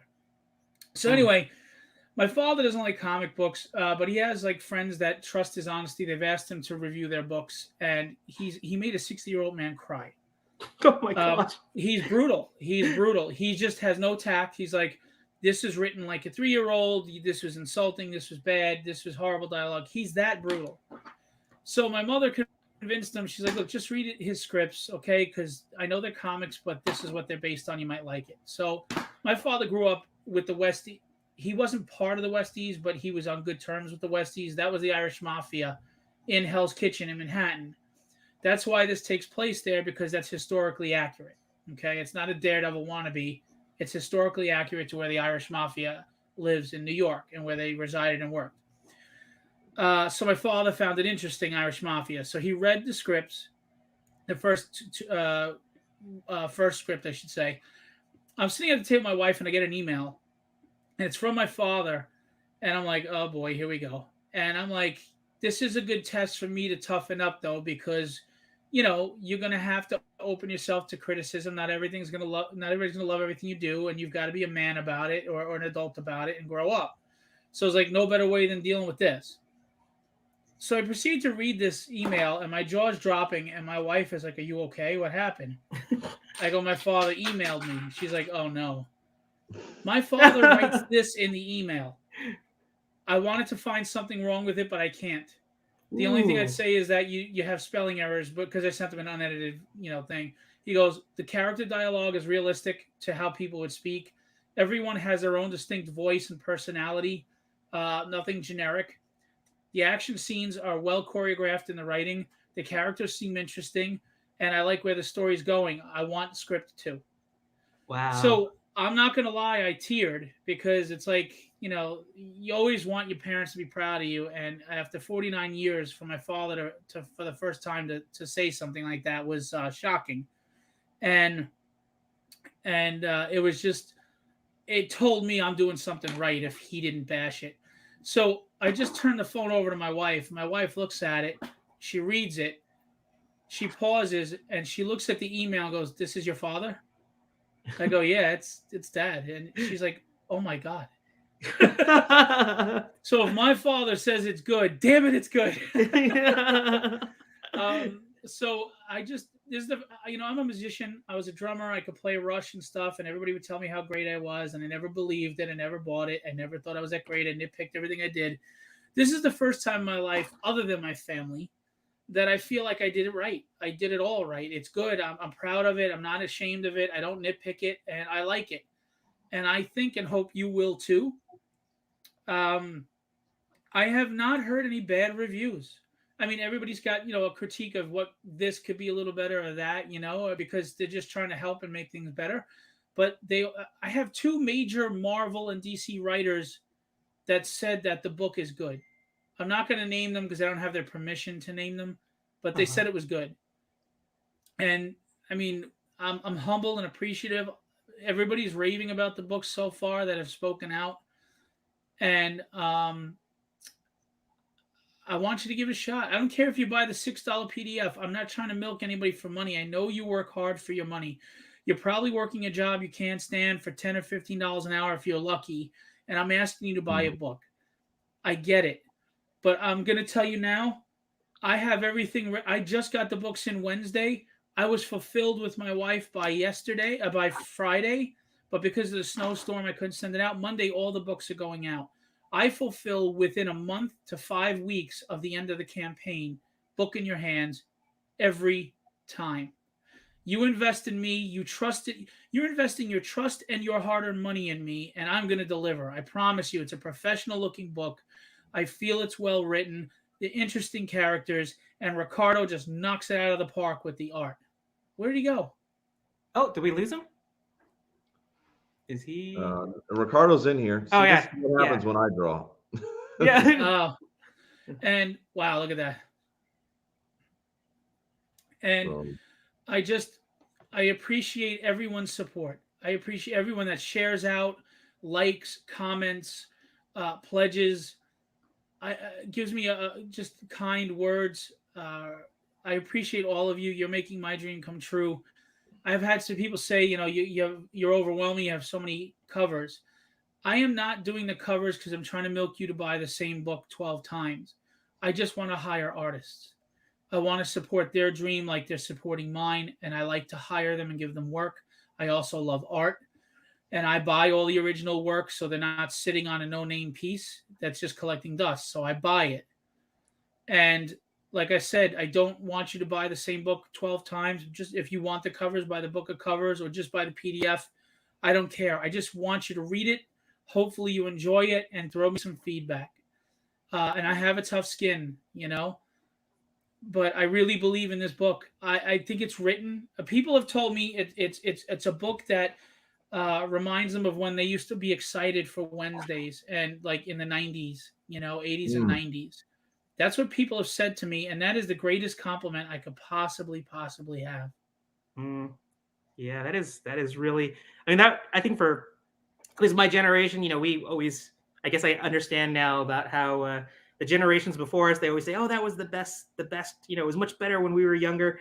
I'm going to say the same thing. It's like we think about like that period of time as this is nostalgic, and then I agree when I see stuff like your book. It takes me back to those days where I go, yeah, I get it. It strikes a chord with us, and you've tapped into it. And I don't know, maybe it's because some of the comic books now seem to like be more intent they're more intent in pushing an agenda instead of telling a good story. Tell a good story, and then people will come to appreciate it.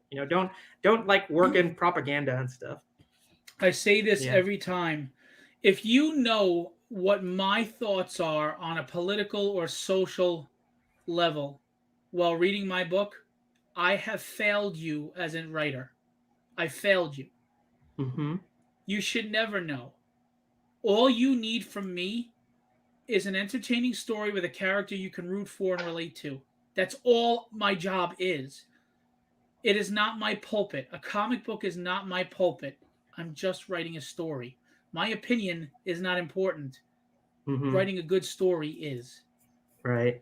You will not get any of that in my book. There's no forced anything. We have many different nationalities and races, etc., because it serves the purpose of a good story, and that's the only reason. And there is no political commentary. There's no agenda. There's no hidden anything. I promise you, it's just a well-written book, in my opinion. Forgive me if that sounds arrogant. I don't mean it that way, but I believe in it. Yeah, that's something that I appreciate from looking at the indie books, and your book in particular, is that there is no hidden agenda. It's just tell the good story, right? I mean, at the end of the day, isn't that what's supposed to be? That's what it used to be. There are people that say that, but then they get into tribalism and all this crap. Look, I don't care about any of that. World is tough enough as it is. We're all just trying to get by. Why we fight over this stupid crap, and when it gets into comic books, it upsets me because comics books got me through a tough childhood. They taught me morality, right and wrong. They told me what a real hero and sacrifice is, as corny as it sounds. So when you start making comic books a place of division, I'm upset because I do have my political beliefs and I don't align with everybody with them, but I don't care. That doesn't make you a villain. But don't crap on comics because they do a lot for a lot of people, and they've meant a lot throughout the years, and they're not your personal megaphone. Preach. I'm sorry, that's how I feel. No, I believe I when I say that, it's like I completely agree with you. And my Breath of the Dragon is horrible. All right, so let's talk a little bit about that. Like, what kind of art direction did you give to Ricardo in terms of what his look is?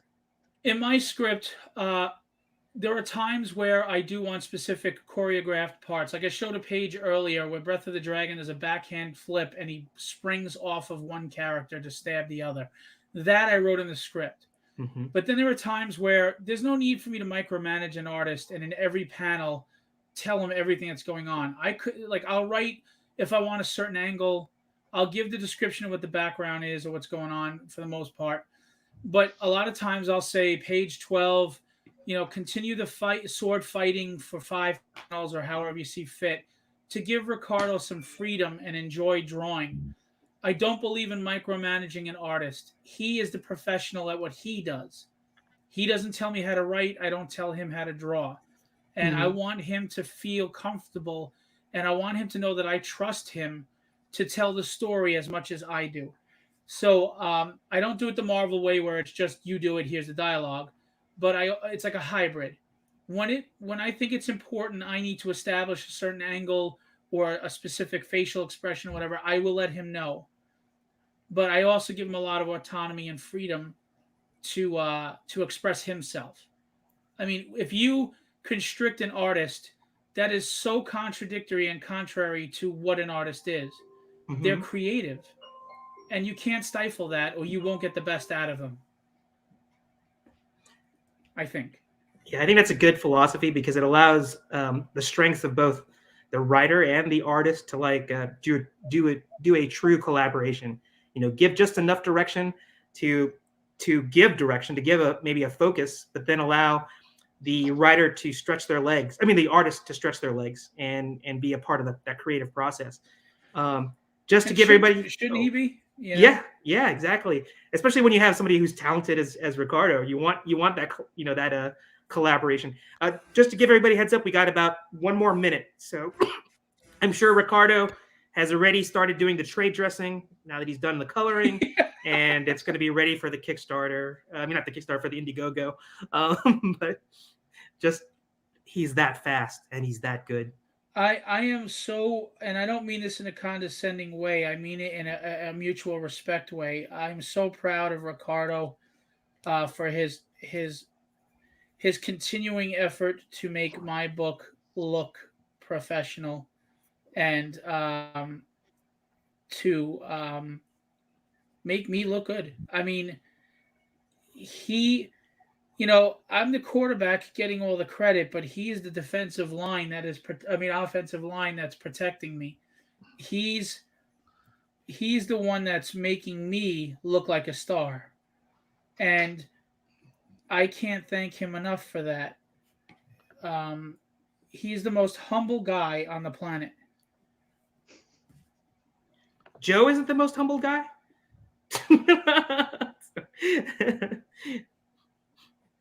Yeah, I think that speaks volumes of the good character that Ricardo is. He's honestly, really, I mean, say anything bad about Ricardo and I'll fight you. All right, so I think the time has officially expired. Do we need more time? No, I think we're. Are we good? It depends if you want to see my greatness. I want to see your greatness. I'm finished. You're finished. Okay. Officially, pencils down. Let's put those pencils down. That I can see was the inspiration of everything. All right. Hopefully that you could give him a little bit more direction when you asked him to draw your character. I want to look like this. What? Yeah. So you got to see it here first on Comics Cast. That is the genesis of Breath of the Dragon. That's what Phil showed Ricardo, and we got that awesome piece of inked artwork. Right. I should have sent you those original characters. I'll fill mine, and then we'll go to Gerald, and then see if anyone else drew.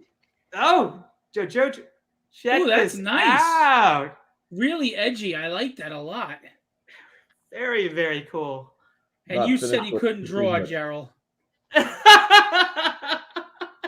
I never said that. That looks great, man. I like that a lot. Yeah. Thank you much. All right, going to Gerald. Let's see what he got. Boom. This is me. You. I'm Breath of the Dragon. Yeah. I don't think. My art cam isn't up. I just realized your art cam is not up. Oh, I guess we didn't get to see me live drawing. Let me share my screen 1 second.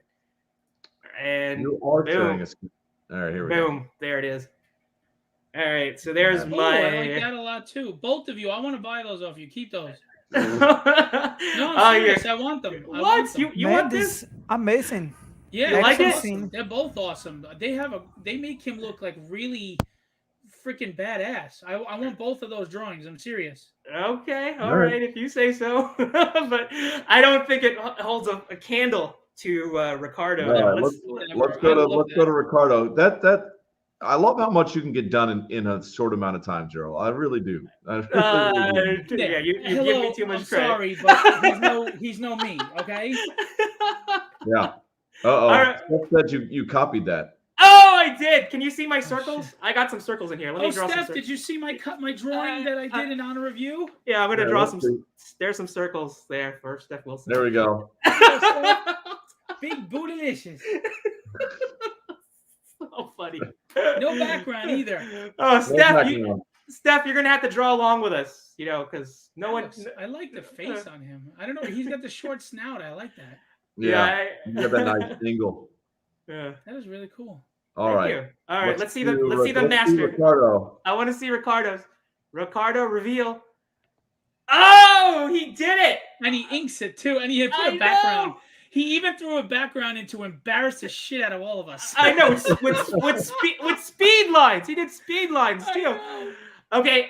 Yesterday during the pre-show, I'm gonna take some credit for this one. I was joking. Cross-hatching he did. I was joking around with Phil and Ricardo. I said, let's do Breath of the Dragon like Black Panther, and do the Wakanda Forever cross arm thing.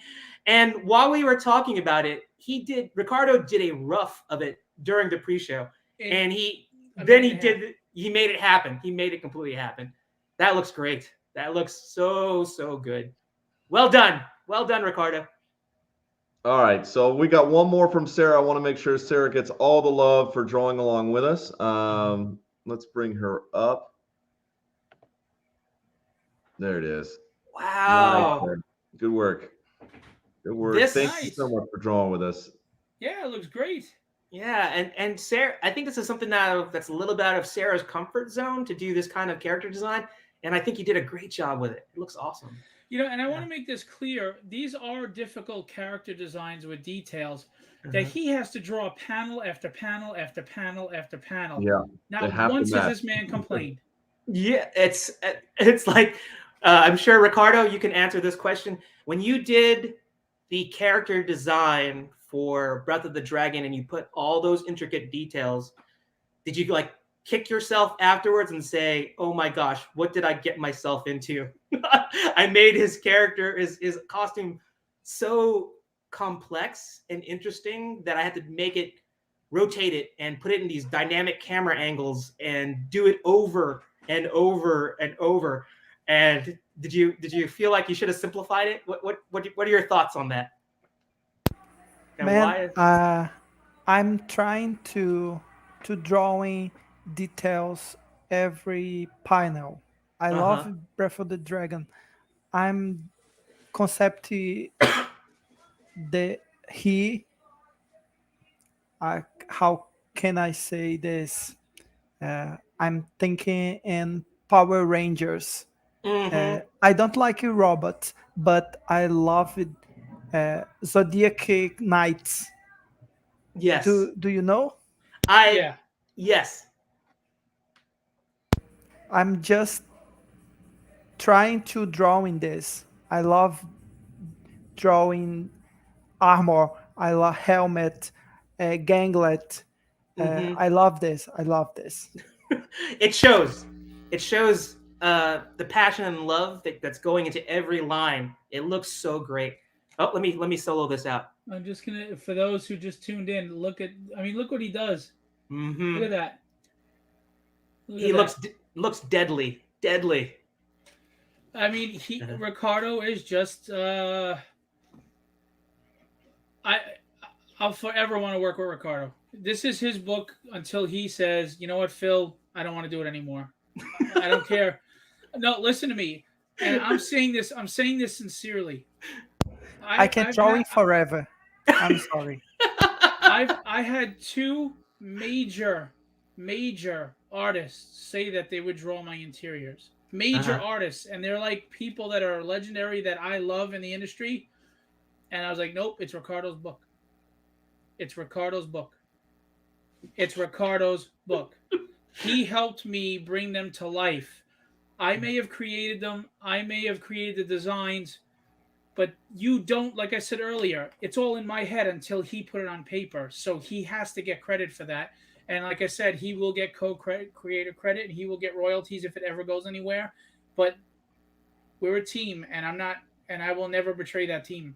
Yeah, that's just, I mean, the loyalty, the camaraderie, the passion, and the shared inspiration that goes, that's between you two really is put down on paper. I mean, when it's in that book, you can see that kind of connection, and we get as your audience, we get to really appreciate it, and seeing the magic, get captured on paper. So really can't stress how much everybody should go support this on Indiegogo. And since we completed the live drawing challenge part of the show, I want everybody to know that if you are late, I think Roy said that he was a little late to the show, feel free to let us know in the comment field when you are done, and we can still show it at the. Roy was here at the beginning. He's full of crap. Maybe I misread it. I might have read it. No, that's what he said, but he's full of crap. Oh, I know he's 12 hours ahead, so it's 3:09 in the morning for him. Yeah. You're an artist. You're up anyway. Right. I think it might be 4. Yeah, you're right. So if you want to do any of our past drawing challenges, anybody that's in our audience, just let us know in the chat field or comment field that you did draw on, and that way we can go to the art show. That's where you should post it, and we'll be happy to share it with Phil and Ricardo. So let's keep the show going right along, and let's talk a little bit about the future. Well, actually, yeah, the future. Let's talk about the future. Real quick, just to Dojo Kun Comics. No, it's my book. Ricardo's the artist, but I'm just giving him credit for taking what was in my head and making it on paper. Yes. Otherwise, you wouldn't know what my characters look like if it wasn't for Ricardo. Yeah. I feel we're a team. We fail together, we thrive together. You know what I mean? And that's it. And if say Ricardo, maybe something fell short of Ricardo, I feel like what did I do not to put him in a winning position? If I succeed, Ricardo has a lot to do with that too. That we're a team through and through. It's my book, my characters, but it's a prose book. It's a prose book if it isn't for Ricardo. His art is what's going to make you pick up the book before you even know if I can write. Yeah. Truer words. I mean, it's partnership though. You like you said, if you were writing and there was no artist, it's a novel. But when you put Ricardo's pencils and inks and on it, it becomes a great comic book. Yeah. Let's see here. Dojo Kun just said here, I was teasing you because you kept saying it's Ricardo's book. Oh, and they're just showing you the comment way after the fact. Yes. Yeah. All right. So let's see. I think this is a follow-up to this comment here. Dojo Kun Comics says Roy draws is sandbagging. He's got it done. And Roy said, ha ha ha ha. Almost at Dojo Kun Comics. So maybe we'll get to see some Roy artwork to complement. Well, just gonna remind you, here's Roy's artwork right here. Yeah, let's roll that out right there. So you can you can buy that cover. You can buy this as a foil cover, right? Is that correct? Oh, and the foil it's the most beautiful looking foil. But I mean, hey, don't take my word for it. Book of covers. Oh, look at that! Look at that. The black and white is just as strong as the color. And that's why I made them both covers. You could buy them as covers, or you could buy them in the book of covers. Roy did an amazing job. It's one of my favorite covers. Great guy. Yeah. Great artist. All right. Okay, so let's talk a little bit about the future. Let me pull up the PDF again here. And this is, I think, one of the, I think it's new to, are we revealing this for the first, Phil, you sent me a new cover. The new cover, that is book 3. That is Mike DiBalfo. Oh my God. He's a new colorist I just came upon. Hang on, let me get his name. While you're looking for the name, I think I remember seeing the pencils for this, and I was in awe, but the colors. So Roy Mercado is actually him and somebody else are responsible for me coming across this colorist. The colorist is Febri Ferdian. Mike DiBalfo is very particular about his colors. He doesn't like inks. He wants you color over pencils, and I try to respect artists, so I ran it by Mike. I love the colors. Febri did an amazing job, or Febri, I don't know how you pronounce it. Mike approved. He liked it a lot, and it is going to be a cover for book 3. The great Mike DiBalfo with colors by Febri Ferdian. That's a name and a colorist that's gonna just. I think we're seeing a lot more of his color work, at least on tragedy books, because I looked at this and the pencils. I remember seeing the pencils for this particular piece, and I was in awe of it. But then when you shared this with me this morning, it's I looked at it, and it's the color palette is what got me, because it's a nighttime scene, but it's using these blues that you would associate with daytime. And if you don't do it right, it will come off just really glaringly wrong, but it looks so good. Right. And that's the thing is, as a publisher, as an editor, I have to recognize, in my opinion, several things. What style is going to fit with that artist? And what is the artist trying to portray with their lines? So I was like, you know what? He doesn't want inks. So this is something that needs to be softer. Yes. Nothing harsh. So when I saw Febri's work, he had very soft colors. And as you can see here, that softness comes through, and it only adds to the softness of Mike DiBalfo's lines. I mean, even Mike's features are soft. Yes, they're detailed, but they're soft. He draws women very feminine and very soft, like in that feminine sense. Right. And and then just look at the shards of glass and how he did the reflect, like seeing through them. Yeah, beautiful work. Yeah, the cityscape too, and this is not to take away from Ricardo's cityscapes. This is to look at the way the city is interpreted here too. It's not what with these lavender and oranges. I mean, if you had looked at these colors in little color blocks and saw them without them being put on this piece, It's like, what? How would you color a city with these light blues? Well, it's showing the lights coming up from the street. Yes, you know, the illumination. It works. It totally works. And you're talking about the soft features here. Her face, very beautiful but powerful at the same time. Yeah, and you know, Mike DeBalfo, in my opinion, draws women better than anybody. I mean, there's a lot of amazing female artists that draw females, J. Scott Campbell, etc. And taking nothing away from them because they're all amazing. But to me, Mike DeBalfo draws women better than anybody. I love the way he draws faces, especially. He makes women. I mean, he could do the sexy cheesecake stuff, but he can also make women just look feminine but yet powerful. Because we have this thing going on where to make a woman powerful, they try to make them more like a man. And I don't like that. A woman can be feminine and beautiful and a female while still being powerful. Preach. That's so true. I totally disagree with everything you just said.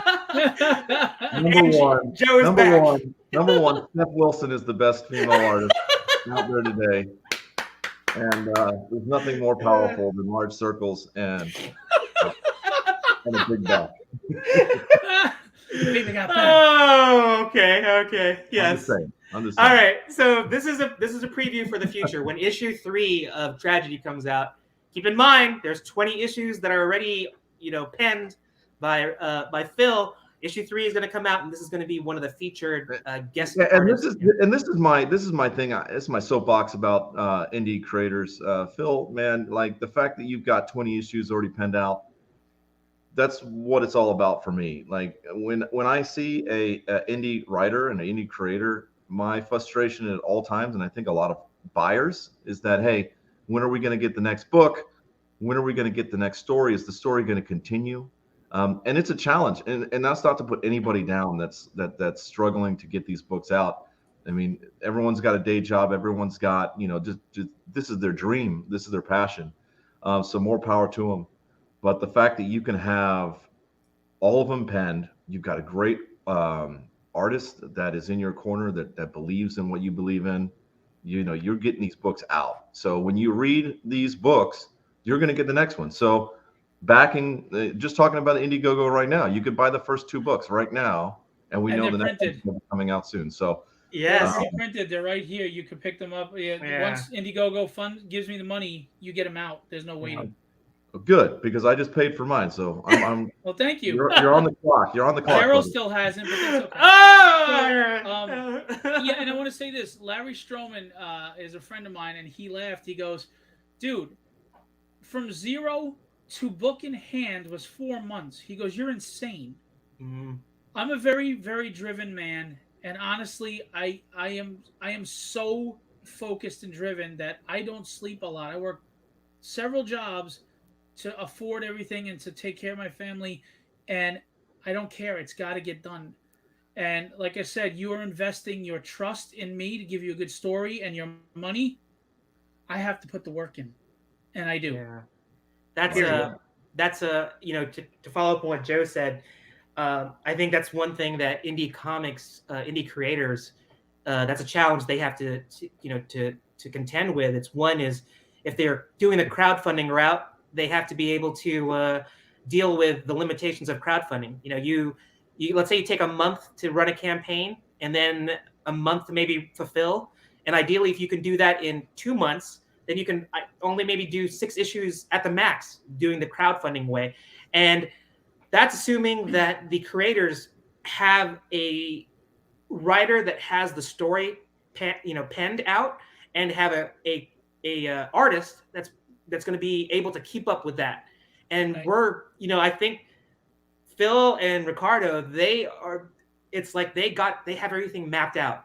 It's ready to go. I think we were talking a little bit yesterday during the pre-show, and I heard him talking to Ricardo and saying, "Hey, I'm sending you the thumbnails or the script adjustments, for the next issue." Ricardo thumbnailed the entire book 3 for me. He sent it to me a week ago, but I've been so busy with fulfillment and everything, I couldn't get to it. Yeah. After we go off today, I'm going to be on another show, and then I'm going to do the edits, send them to him, and he's starting the actual rendering of the pages tomorrow. That's amazing. And that's all while right now the Indiegogo campaign is going on for issue 2. So no rest. Yeah, No that's real exactly. I love doing this. It's hard work, but it's worth it work. This is all I want to do. I love this. And you know what? Nothing is getting handed to me. Go out and grab it. Yeah. Period. And I'll grab it with both hands and I'll embrace it. And I don't care if I'm tired. Suck it up. I can sleep when I'm dead.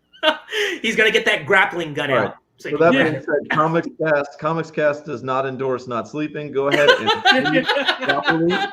We do not endorse monsters. Monsters can be dangerous if drank any. Can I show this? Yes. Let's.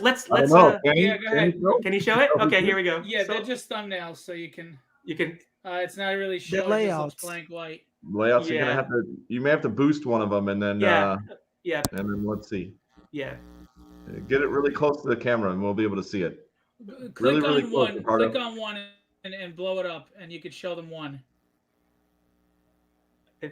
Does he? Dojo said it best. Yes. You know, also Can I show page 1? Yeah, go ahead. Yeah, great. Yeah, I'm up at 3 a.m. and up at 6 a.m. All right, Ricardo, you have the floor. You can show page 1.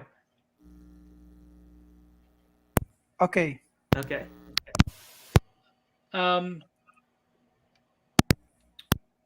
Yeah, you're going to announce the. Oh, here we go. Right? Oh, look at got it. There we go. Little note to all the layouts out there: lay out the bubbles while you're drawing in the layout, so that you don't, you know how the flow is going to be. That's good. Right. Don't screw yourself over by building a beautiful sequential page and not have any room for word bubbles.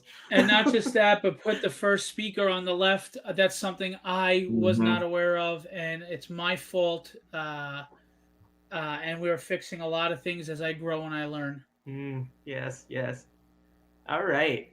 Let's. So we're all still we're talking about just how you both are perfectionists, and we're already talking about issue 3 is coming up already. You've penned up to issue 20, but this is multitasking madness. Not always working to improve. You are actually thinking about, or actually doing, you're remastering issue number 1, and you shared with me some pages. So I'm going to show those pages, and I'd like for you to kind of talk about your reasoning for doing this. And here we go. Okay, so I don't do anything to milk people for money. This is not a remaster because I want more money out of you. I'm shopping this to Image Comics, and Ricardo felt he reserved himself and held back a little bit, and he wanted to express more camera angles and things that he can do with his talent. Chris Graves, of course, contributed as well with camera angle and art direction and roughing out some things. They worked as a team because Ricardo has no ego. And and Chris Sotomayor, major Marvel DC colorist, recolored the book. So we feel it's a little more dynamic in some of the fight scenes.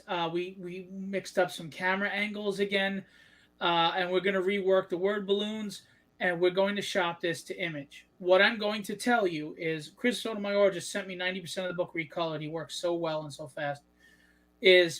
You're not obligated to buy this remaster. Like I said, this is really to shop the best possible product we can to Image with books 1 and 2.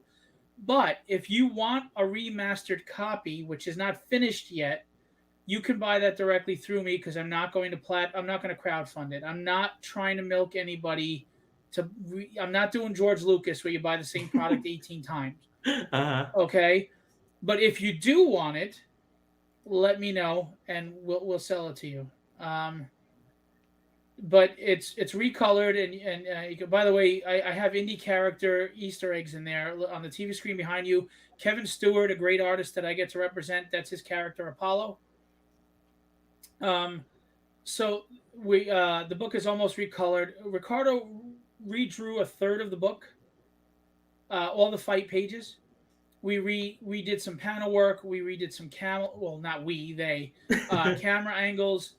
Added a little more dynamics and energy, and Ricardo just is the man. I mean, look at that background too, and I think the book is just even better.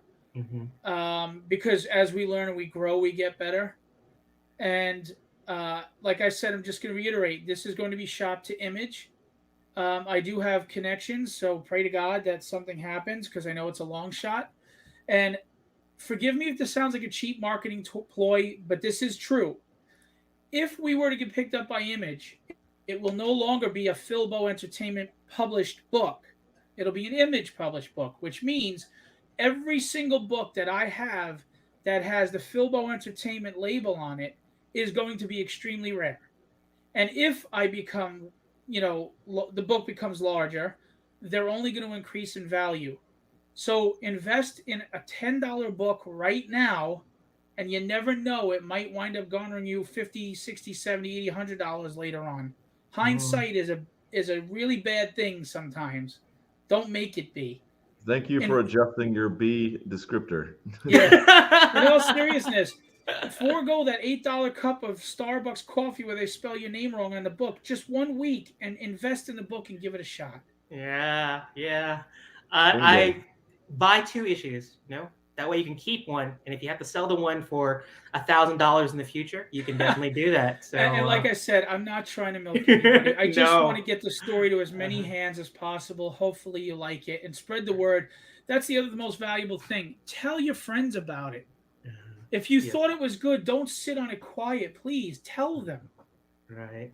Yes, because within the community, the best marketing is the one that you don't have to pay for. It's basically the one where word of mouth. If you had a positive experience with it, tell 7 other people. It's the rule of 7. Tell more people. And social media is not even just tell 7 people. Social media with a press of a button, it's tell 7,000 people. It's so if you have a good experience, if you really feel this book, share it with people. That's a good way to get the word out. Well, think about it. How many of us are complaining that mainstream books have been disappointing? They're not happy with how they're written. They're not quality. But you keep buying it every week in hopes that character you've loved for 40 years is going to be written the way you want them to again. First is, they're probably not going to be. But if you want to hang on to that hope, go for it. But while you're hanging on to that hope and you're passing up on new books that might become a new passion for you, that might bring you back to that time when you loved comics.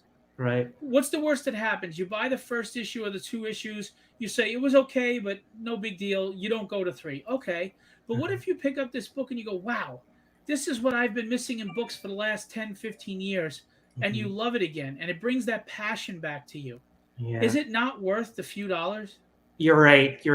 And like I said, buy one to keep, buy another one to save for that rainy day when a tragedy blows up and you see it on a movie screen near you, or maybe on a Netflix or something like that. So we're definitely gonna. I have high hopes for this. I think it's a great book, and it's just has. I mean, look at these pages. I have the first book, and I'm looking at these pages, and it's like I'm seeing a director's cut. I'm getting to see a new. It's almost a new experience in itself. It's like I saw one version of it, and I'm seeing an expanded view. And these camera angles, I mean, Ricardo, awesome. You just did I thought you knocked it out of the park last time. It's like a second home run here. And again, I want to give credit to Chris Graves, who assisted with art direction, really did a wonderful job to help as well. He's the behind the scenes guy that isn't going to get all the flash and pomp and circumstance, but thanks to Chris Graves. But yeah, Ricardo, this book is because of Ricardo. Yeah. That being said, we keep saying, check it out, check it out. Here it is. So I just put the link in the chat. Thank you. Here is the Indiegogo page right now that we've got it up. This is the current where it stands as of right now. We'll just scroll through a little bit here, give you guys a chance to see it. So like we said before, you can get both the first and the second book, right? So we have sketch covers. And sketch covers. So you can get Gerald or Ricardo to draw it. Yes. Or Joe. Yep. And I'll do that in a heartbeat. If anyone ever sends me a tragedy, I'll tell you this right now. If anyone sends me a tragedy blank cover, I will do it and I'll send it back to you. And all you have to pay for is shipping. I will not charge you for any artwork. Wow. Joe, that is very kind of you. Yeah, it's just a cool character. I would love to do it. It'd just be fun.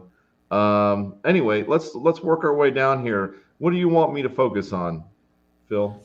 I mean, you could just quickly go through the covers, I guess, if you want. I mean, I showed interiors already, um, and just so you know, we shop the covers a lot, but this book has substance. It has the beautiful artwork, but it has substance.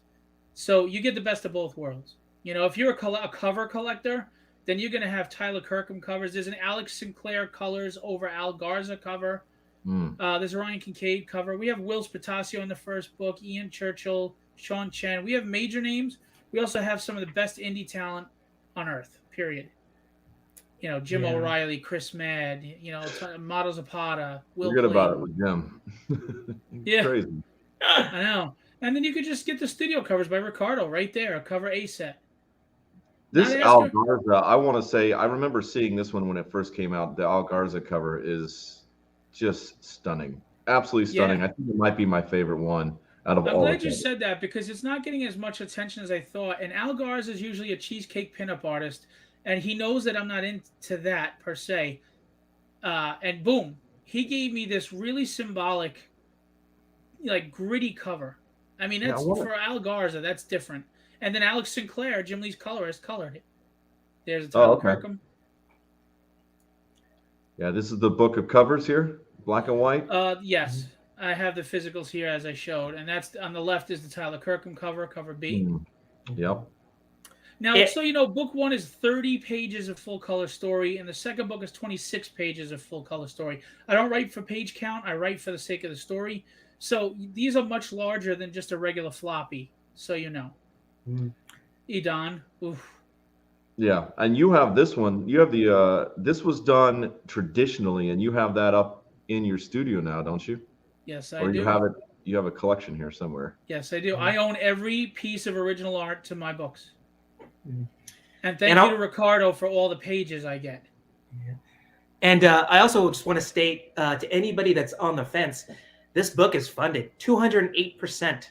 already. It's funded already. So if you ever were like, oh, I don't know if this is going to get funded, it's funded already. So what do you got to lose? Let's add money to the pot.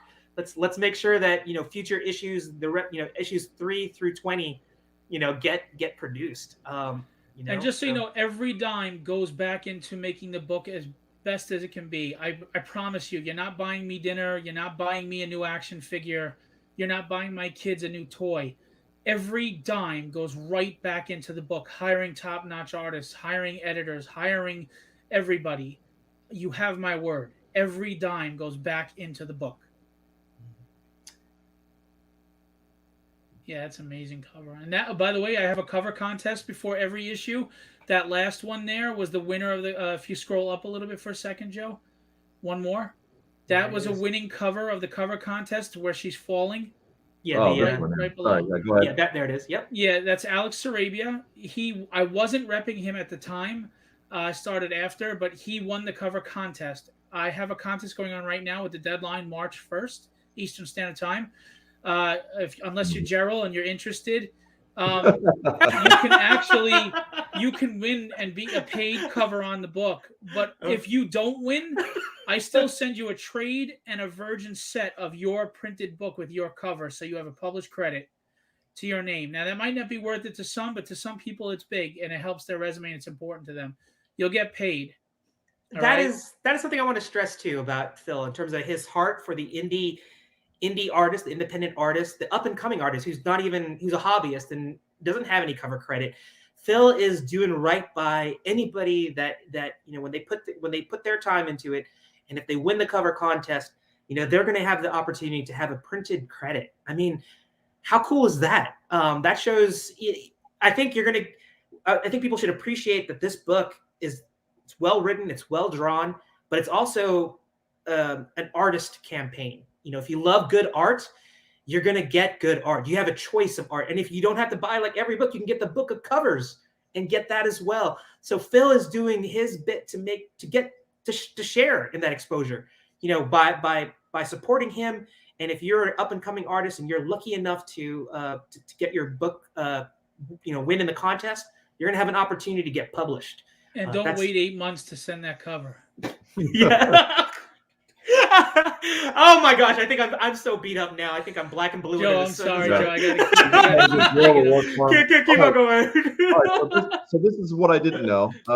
As we scroll down, I've got to get that print because I'm definitely going to put it behind me on that wall. They're add-ons, and I did them comic size, so you could put it right next to the comic, and it's symmetrical, and it doesn't take up too much of your wall. Yeah. So that's the original cover that was scanned and sent to me. That's Al Garza's cover that I got.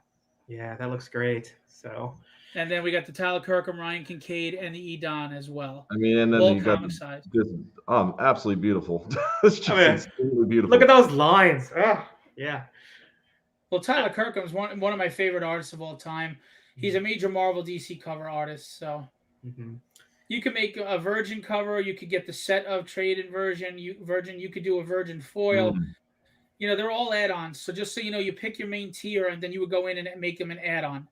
And we'll fulfill the foil covers are a little late because of a printer malfunction, but they should be in by tomorrow. Okay. And I'll fulfill them tomorrow night, even if I have to be up till 5 a.m. before work.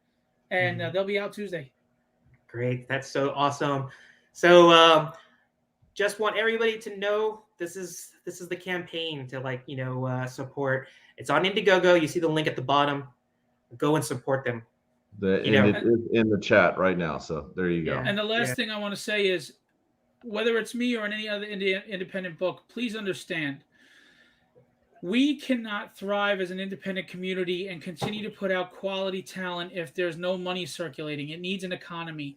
You have to invest in this industry for us to be able to provide something that's worth your investment. You know, we're all struggling money-wise. We don't get the printer rates that DC and them do when they're printing 100,000 copies. All right, so our print costs are ridiculous. My foil cover is almost $9 a cover, easy.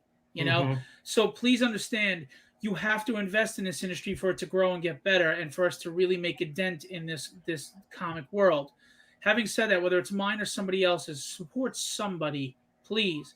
And the last thing is, when you support an indie book, you're supporting every artist, every letterer, every colorist, every editor, every writer, everybody that's associated with that book. You are supporting them. So if you want quality art, if you have artists that you love, support it. Support it, because it's a domino effect that helps everyone.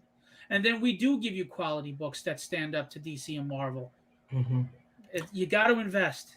Yeah, I just wanted to note that comment there that I wanted to show it because I wanted Phil to see it. It's like, this is from Roy, who was a featured cover artist, and he's actually one of those foil covers this looks phenomenal. Best looking foil cover. I'm telling you, it's the best looking foil cover. Yeah, and this is an example of that domino effect that Phil was mentioning. You know, it just goes to show that artists appreciate it because they're getting their time to get in the spotlight with a great book, and it's a great opportunity. So I appreciate that what you're doing, Phil, for the indie community, and letting artists be able to be featured in your book too. And just some really good stuff. So we're gonna wait for, I guess Ricardo had to jump off there for a second. Well, we need to definitely say thank you for Ricardo being on here. I know he's not on right now, but we need to say thank you to him. Thank you for Phil being on here. We're coming up on about 2.5 hours now on, so we'll probably start wrapping it up. But excellent. Okay, well, and I appreciate everyone kind of watching and drawing along. And if you guys did draw along, go ahead and put it on later. Obviously, we'll kind of re-hit that. But what were we going to do, Joe? Oh, while we're waiting for Ricardo to get back, let's just go ahead and talk about our charity partner real quick, and then we can get back to doing the Oscar speech. Let them do their final thoughts. Phil his Oscar speech, so I don't know if he can follow up on that last one. That was pretty good. That's true. He's gonna have to. I'll give him time to think of something new to add to it. So, but I talk a lot because I'm passionate. Yes, and that's the way we like it. We want our creators to be passionate.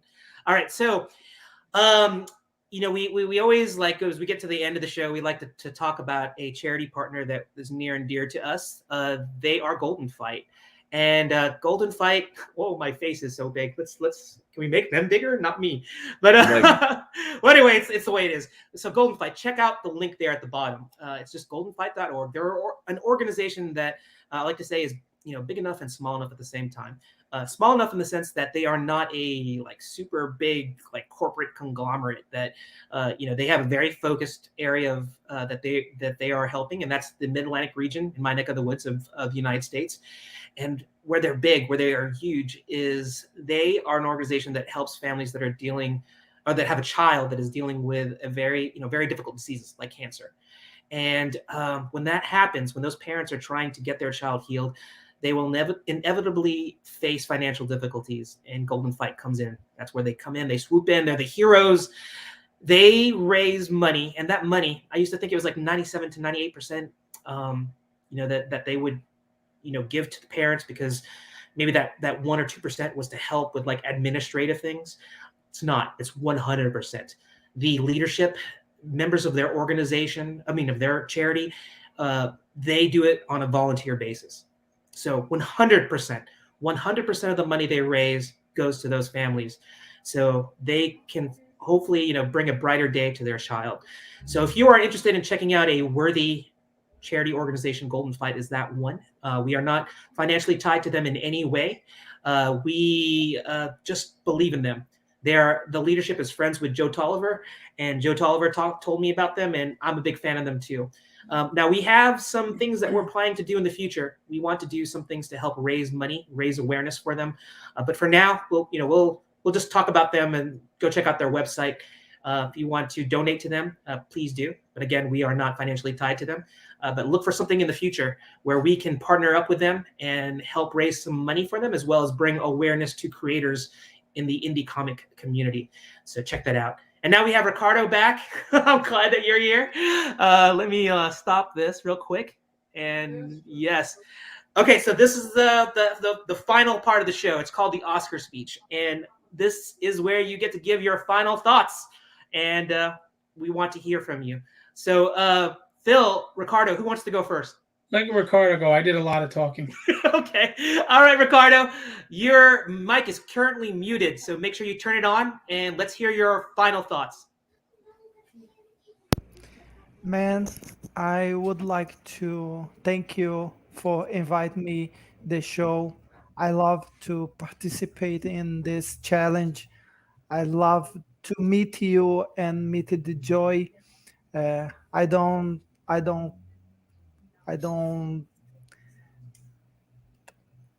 talking about Philip. Philip is friend. I talk to later. Okay. So thank you very much. Thank you for everyone watching this show, and please support the indie comics. It's very hard to make comic. Yes. This is all. Awesome. Thank you. All right. I just want, before we give Phil his time in the sun to talk even more, I just want to let everybody know at the bottom, this is how you can follow, subscribe, so that way you can know about any of the new art, the new books that either of these talented creators are going to be doing. So Phil, the mic is in your hand now. First of all, thanks guys for having me on. As always, I really appreciate you guys. I love what you guys are doing in the community, and I love what your plans are for the future, Joe and Gerald, and I support 100% and look forward to it. I just want to, thank you to Ricardo for all the hard work, for just being an amazing person to work with, a great talent. Without him, this wouldn't be the same experience, and I love working with you, Ricardo, and I'm glad that we're friends. And I'm proud to be your artist representation. You're a great dude. I just want to thank Jason Meadows for his lettering and all the hard work he puts in. Chris Sotomayor for the colors on book 2. Sigmund Torrey for the colors on book 1. I appreciate the creative team. Chris Graves, my wife, helped with editing. It's a team game, and you know what? Whatever praise you want to give me, it has to be equally distributed to them. Lastly, to every podcast live stream that sends out, thank you so much to you guys, because without you, I wouldn't be reaching a new audience. Please go to Indiegogo, check it out, give it a shot. I really don't think you'll be disappointed at all. There's so much to go there. If you're an art collector, if you want to read a really good story, you want a sketchbook, you want a book of covers to get some of your favorite legends in the industry or indie artists, please do. Just support, because the more you invest in my book, the better a book I can make for you. That's it. Thank you, guys. I'm confused by one fact. Now you pride yourself in paying all of your team members before the book is out, right? Correct. So what is your wife's payment for all the hard work you did? Me. Oh, so she's drastically underpaid. She'll joke around and say that. And you remember from the Princess Bride, you go, "Shut up, witch! You never had so good."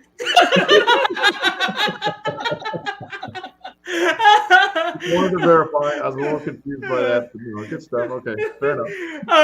Listen, my wife is awesome. She's awesome. She juggles 3 jobs. She's an amazing mother. She's a supportive wife to me. She's part of tragedy. Tragedy is part of her. It's based on some of her. My wife is an extremely strong, beautiful woman that I married way up. She's out of my pay grade, and I'm okay with that. Mm-hmm. But you know what? Duct tape and chloroform can get you a really nice looking wife. No. Again, Comics Cast does not endorse. Just so we're clear, that was a joke. It was a joke. Black man with no plates. Jeez. Double down. Yeah, I just had this vision. You made that Princess Bride, comment. I was like going, so whenever his wife tells him to do something, what is it? Phil goes looking around. No, I was gonna say that you go to the nearest hill and go, "As you wish," and you start tumbling down the hill. But I just had that vision in my head. But anyway, yes, you can talk about the black van and with the blacked out tags or whatever. You can go ahead and say that. I don't care. But anyway, this is going south. This is going south. I was talking about the Princess Bride, the black outfit. Oh, is that what you were talking about? Okay, I look is good in it. Oh, okay. I thought you were where the hell he's going. I have no idea. I heard something about duct tape and chloroform. I don't know where that came from, but anyway, that is Dave. Forget about it. Okay, let's stop the insanity here. This part will be cut from the edited show. Anyway, I want to say thank you to both of you. It was an experience. It was an honor to have Phil and Ricardo here. I can't say. Gerald, we just lost 4 viewers live during that. People were just like, and I'm out. Well, okay, stop it. I'll shut up now. But I just want to say thank you to both of you. Phenomenal book, phenomenal talent. You guys are phenomenal people, and that's what we pride ourselves on in having guests on Let It Out. You fit the bill, and we want to make sure that indie comic creators get their time in the spotlight. And it's Comics Cast pleasure to put that spotlight on you. So that being said, let's get ready to take out to take us out here, Joe. Keep looking for Let It Outs. They're going to be coming out fast and furious. We got Friday Freestyle, which Phil and Ricardo, you're always welcome on to just hang out and chat if you want to ever get on and say hi and go ahead and post your art. It's going to be on eBay. Go buy it. Yeah. We'll have some new Inside the Indie Studios coming out here pretty soon. We've got about 2 more that are going to be coming out. And we may get a new season of that. Who knows? We'll see. Yeah. We have Comics Cast has got our magazine. That's our biggest focus right now to get that out. That'll be focusing on creators like yourselves and what you guys are doing. And we'll look for the app as we move forward on it. So Phil is definitely inspiration to everybody about, get after it, get hungry, do it right, and get it done. So you've inspired me to kick myself in the ass and move a little bit harder on some of this stuff. And I really appreciate Ricardo. I know it's tough coming onto a show and having some limitations with being able to have those conversations, but I really appreciate you coming on, showing us your art and doing your best to have a good conversation. And you know what? It was great. You were responsive. You knew what you were saying. I understood what you were saying, and I totally got what you were trying to say every single time. So thank you for being on. I know it's not only a challenge, but it can be nerve-wracking. So thank you for doing it. I know it's difficult and it's much appreciated, Ricardo. So thank you. With Yes. Gerald, we Man, understand the words that were coming out of his this mouth. is the first time I speak on a show. I'm trying so hard to break the language barrier. Mhm. You Uh, rocked it, dude. I'm learning. I'm learning English with children books, Goldilocks, Perfect. Yeah. and Three Bears. Uh, so I'm very funny, and on day I will talk to you fluently. You're doing It's been great, man. great. You This are is- awesome. This is your first show, but it's the first of many. So I look forward to seeing more shows with you on it, and we can recite some kids' books together because I've read many of them and I probably know them by heart. I will do Green Eggs and Ham on shows with Gerald and Joe. I don't know. I really don't know. But anyway, yeah, let's go ahead and wrap this up. Much appreciated, and we'll see more from you guys. How many days left is the campaign? 15, One more time. I think 15. 15 days. They are funded, but every penny goes to the success of the of the overall series. And the bottom line is that you're paying for books. Phil's not trying to squeeze everybody out of money. It's about making more books. So when you buy a book, you're buying the comic, and then you're buying whatever else that you may want. But you don't. It's not expensive. I just bought it. It's, it's 2 cups of coffee. You missed out on 2 cups of coffee, if that. So I'm looking forward to my book, and I'll definitely be messaging Phil if I don't get within 48 hours. Okay, I can't follow up with that one. So, That's because you didn't pledge, Joe. oh, I got 15. I got 15 days. 15 days. 15 days. I'm gonna come into push you over to 301%. Because you're already at 208%. I think it's gonna break some records here. So you don't need me. I'm nobody. Anyway, he needs that cheddar cheese to put some more comics together, Gerald. That's right. You know what? I'll buy pay for Gerald's Gerald's copy cover from when it finally shows up. That's when he's gonna buy all your books. When his covers for your books. All right, guys. Yeah, we'll see you later. Before this goes off any more rails, Yes. please be good. We love you.